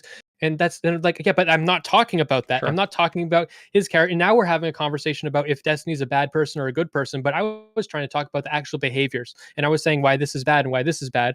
And instead, now we're just talking about if he's good or bad. Well, we are doing this because the conversation has led here. But initially, again, I wanted to talk to you. And I think we have talked about as well your relationship with Mr. Girl and why I think it's bad and why I'm trying to hold this intervention today. And also the report itself. But I think we're kind of circling the drain here. Yeah. I think that we've said what we needed to say, but I wanted to give you space, Smeth specifically, to criticize me for a bit, or to, if you have any, right? Anything I had to say about you, I've already said. Sure. Or if you have anything you want to bring up that you think, that whether it be from my takes or anything I've said about this, or anything you thought I did poorly on, or whatever. I want to give you space. I can think of for one that, thing. so I can think one thing, and it's fucking stupid. It's not something I care about. I think you were like on a scale of fucking 1 to 10 of irresponsibility. I would say a 0.1, but you were mildly irresponsible when you were talking about, and I know you probably disagree because you felt strongly, but about the what was it? Peer review thing. Because when I looked into the studies about why that you were referring to about peer review, the peer review thing. I remember this, but go on. I wasn't, because I talked to this guy Socrates after that. Yeah. And so he went into, because he was like, he looked at this study and he went like, he's a scientist and he's like, this is bullshit study, and he went full like, fixation mode, and like he had a fucking document everything about this study, and he explained to me why it's not a study you should be relying on, and it was misleading. Okay. I mean, like, it's been so long, I don't remember the study. Fair. Okay. I don't know. That's why I said 0.1, whatever. Yeah, I can't speak to it, but if I remember the conversation correctly, it wasn't just that study I mentioned. There's plenty, right? And so while yes, maybe one study was erroneous, the overall point, right? It's something I've vacillated on. I'm not sure I hold the same position I did back then. I'd have to think about it more. But I haven't thought about it in months, right? Since we talked about it. Okay. Yeah, but that's the only real thing. Turn Jackson. People are still giving me money. Turn Jackson in Canada said, you can leave at any time, but people can still give me money as much as they want. Hypothetically, if Smeth did something that didn't jive with someone's personal moral code, does that give them grounds to dig 15 years into his past and contact anyone who he has been in contact with in order to prove a pattern?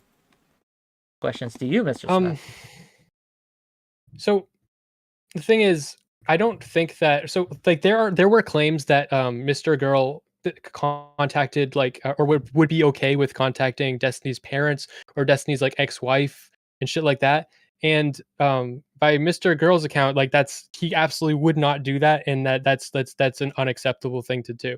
Like I have a question now, but go on. Mr. Girl said that he only contacted people that had streamed with Destiny and shit like that. So okay, so I actually talked to Anna off stream. Okay. I was initially going to talk to her, I should say, talk to her on stream because I was curious, right? I don't know if you read the 𝕾𝖍𝖎𝖙 blog post that was made shortly after the Max report. Mm-hmm. I didn't read it, but I heard about it, and she disavowed everything that was in it, and she said that it was wrong.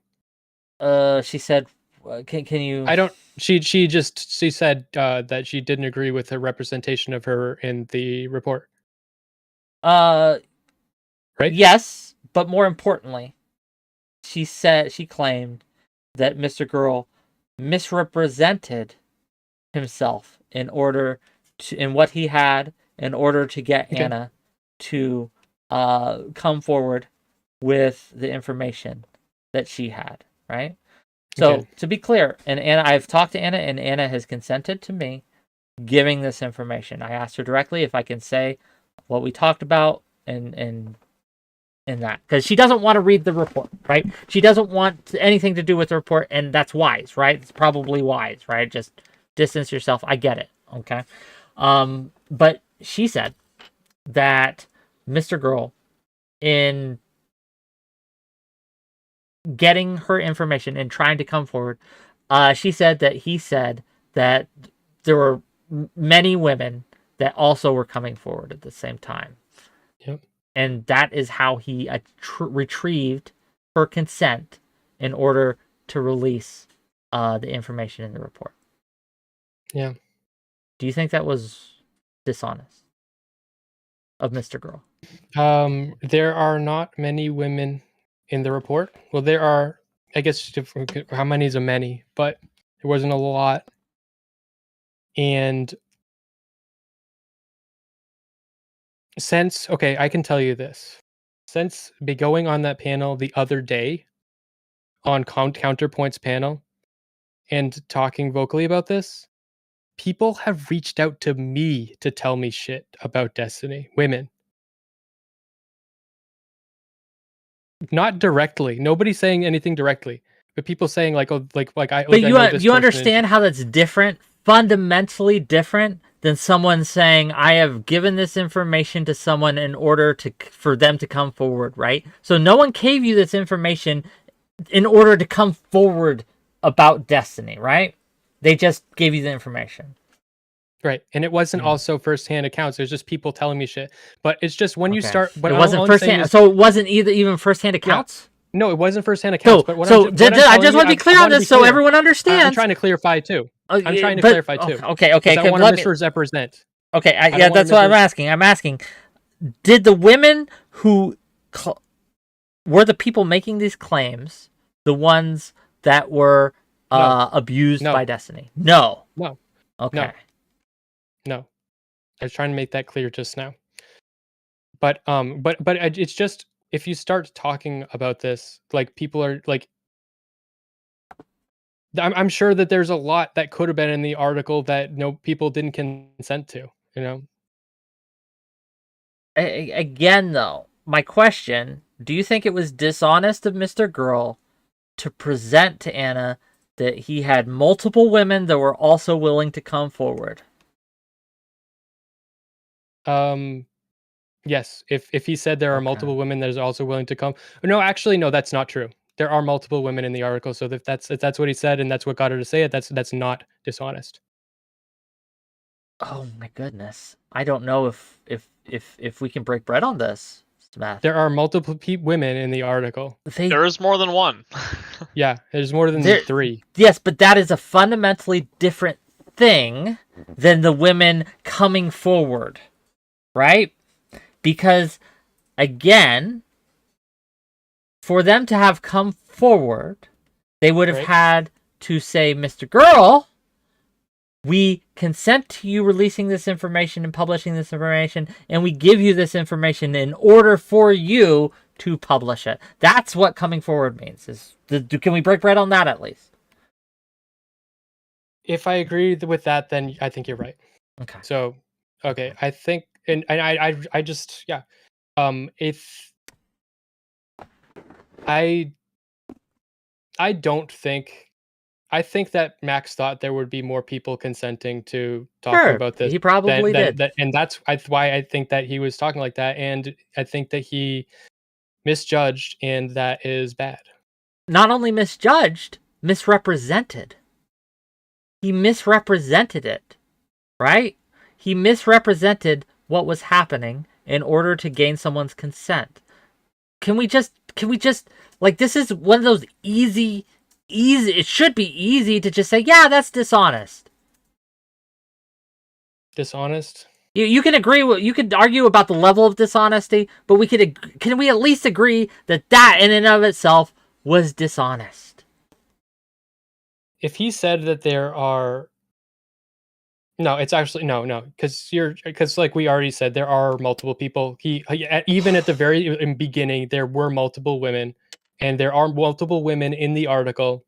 So yeah, I don't think that's dishonest. I think that that's absolutely honest, that there were multiple women in the article. Raz, am I taking crazy pills? As the neutral party here, do you understand what I'm asking? Resident Mr. Girl hater, I get what you're saying, and I think that if we're looking at it from an ethical standpoint, from just ethical journalism, I think a lot of what he did was unethical. And the ways that he sought out his statements from people, and the ways that he ended up getting the statements, especially from Anna, it was kind of disgusting. When I was reading through and seeing that he had allegedly begged her for her statements, that's almost as bad as some of the stuff that Destiny did just to get a statement in the article. You know what? I agree. Okay, so we're back on the same page? Actually, I have not agreed with that until just now, but okay. Yeah, I agree. I think that he did that very foolishly and desperately. No, you don't have to think he's a bad person for this. Is what I'm saying about people can do bad things. You could still be a Mr. Girl defender and say, yeah, he fucked up here, right? No, but no, I'm just saying why it makes sense to me. I think he let his desperation get the best of him in that moment. Okay. Ride paid me $5 to say this. There is no reason to believe that Mr. Girl published every report he received. Destiny said on stream that there were false reporters coming forward.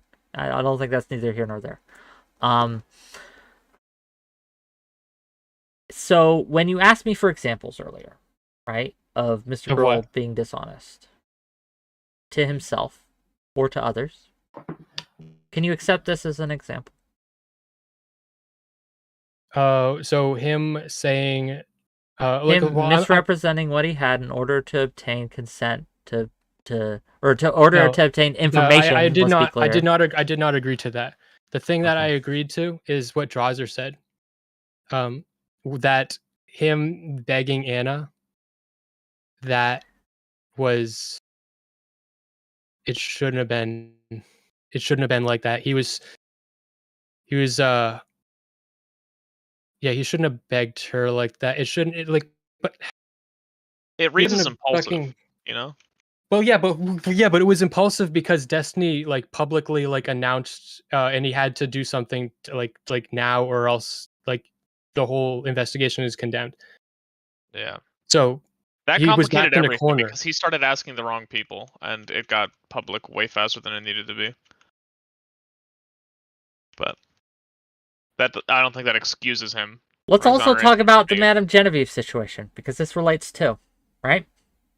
So Madame Genevieve and Mr. Girl had a public falling out recently. Are you familiar with that? Yes. Okay, can you, in your own words, describe what you think happened there?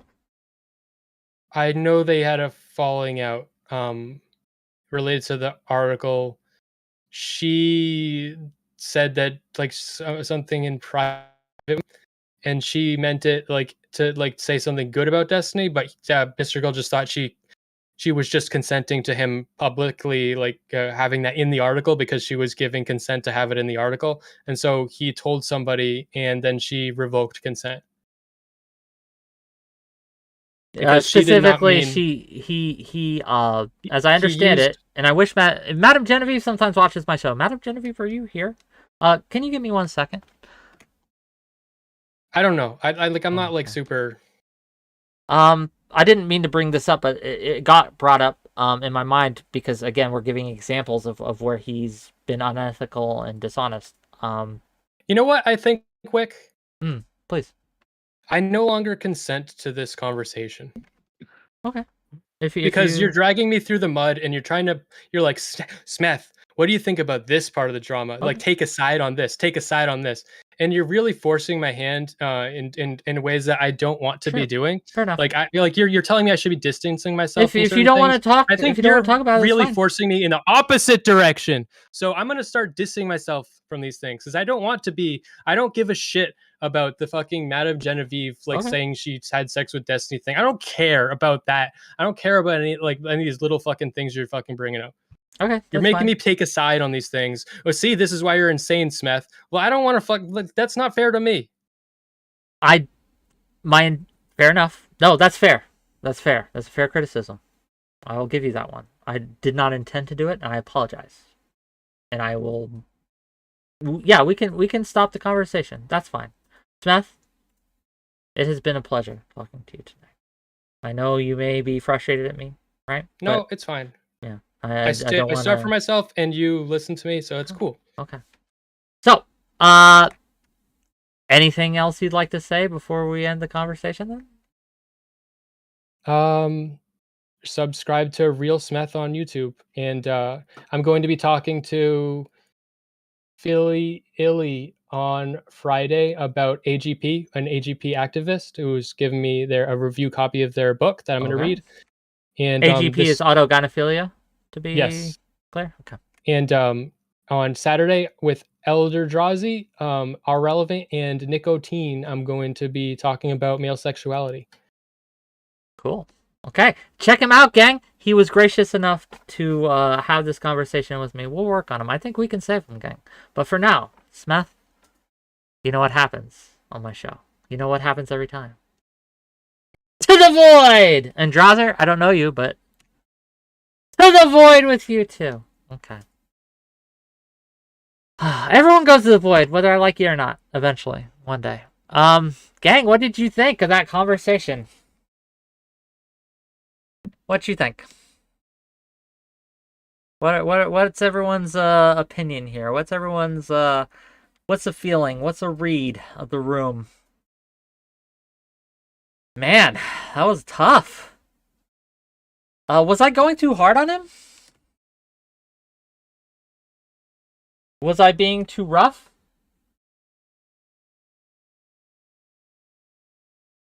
Was I being unfair? Was I being manipulative? Was I being dishonest? I don't think I was, but you know, we don't know what we don't know. We can't see what we can't see, right? I hope I wasn't. I hope I'm gonna review this and make sure. As a Mr. Girl proxy. Well, I mean, we were here to talk about Mr. Girl. That was part of the conversation, so maybe, right? And we were talking about examples with Mr. Girl, and whether or not he was an honest person, right? But I figured that was a consented to conversation in the conversation, so it is what it is. Is there anyone else that is involved in this, that knows about this, that wants to come on my stream? If not, we're probably going to end it. Gang, we got some great stuff coming on, okay? We got some great stuff coming up. Let me pitch a little bit before you guys go, okay? Before we end this. So, tomorrow, Tuesday, we're going to have my open call-in show with 𝕾𝖍𝖎𝖙, another Mr. Girl orbiter. And I bet you, gang, I bet you we're going to talk about some things and his thoughts as well. Me and Mr. Girl have talked privately. Or not Mr. Girl, me and 𝕾𝖍𝖎𝖙 has talked privately about these things. But we're going to talk a little publicly about it too. And we'll see how that goes. But it is a call-in show. So what that means is we're not the focus. You are. You, yes you, can call in and talk to me about whatever you like. Someone here wants to come on, and he says I did a bad job. Emery, don't run away. Come back. You DM'd me during this conversation that I was a slime ball and was running Defense for Destiny. Come on my show. Let's talk about it. Come on, Emery. You were in my backstage a moment ago. Come on. I'm going to try Fruity Clorox. I should DM her.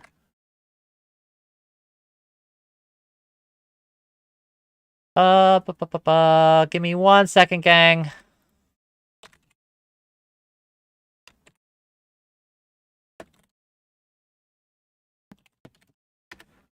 Okay, I sent her a DM. Let's see if she responds.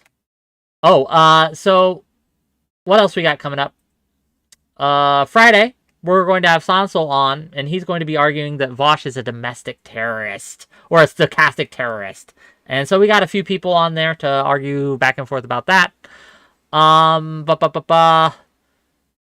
than that, that's what we got this week. So not this week, but next week. So Pixie was going to come on my show Thursday, but she lost her glasses, gang. So 420 is the new date for this. 420, we're going to have, we're going to try something different. We're going to try something fun. We're going to have people compete for Pixie's digital hand in the first ever Riz-Off, where people come on to compete to win Pixie's heart.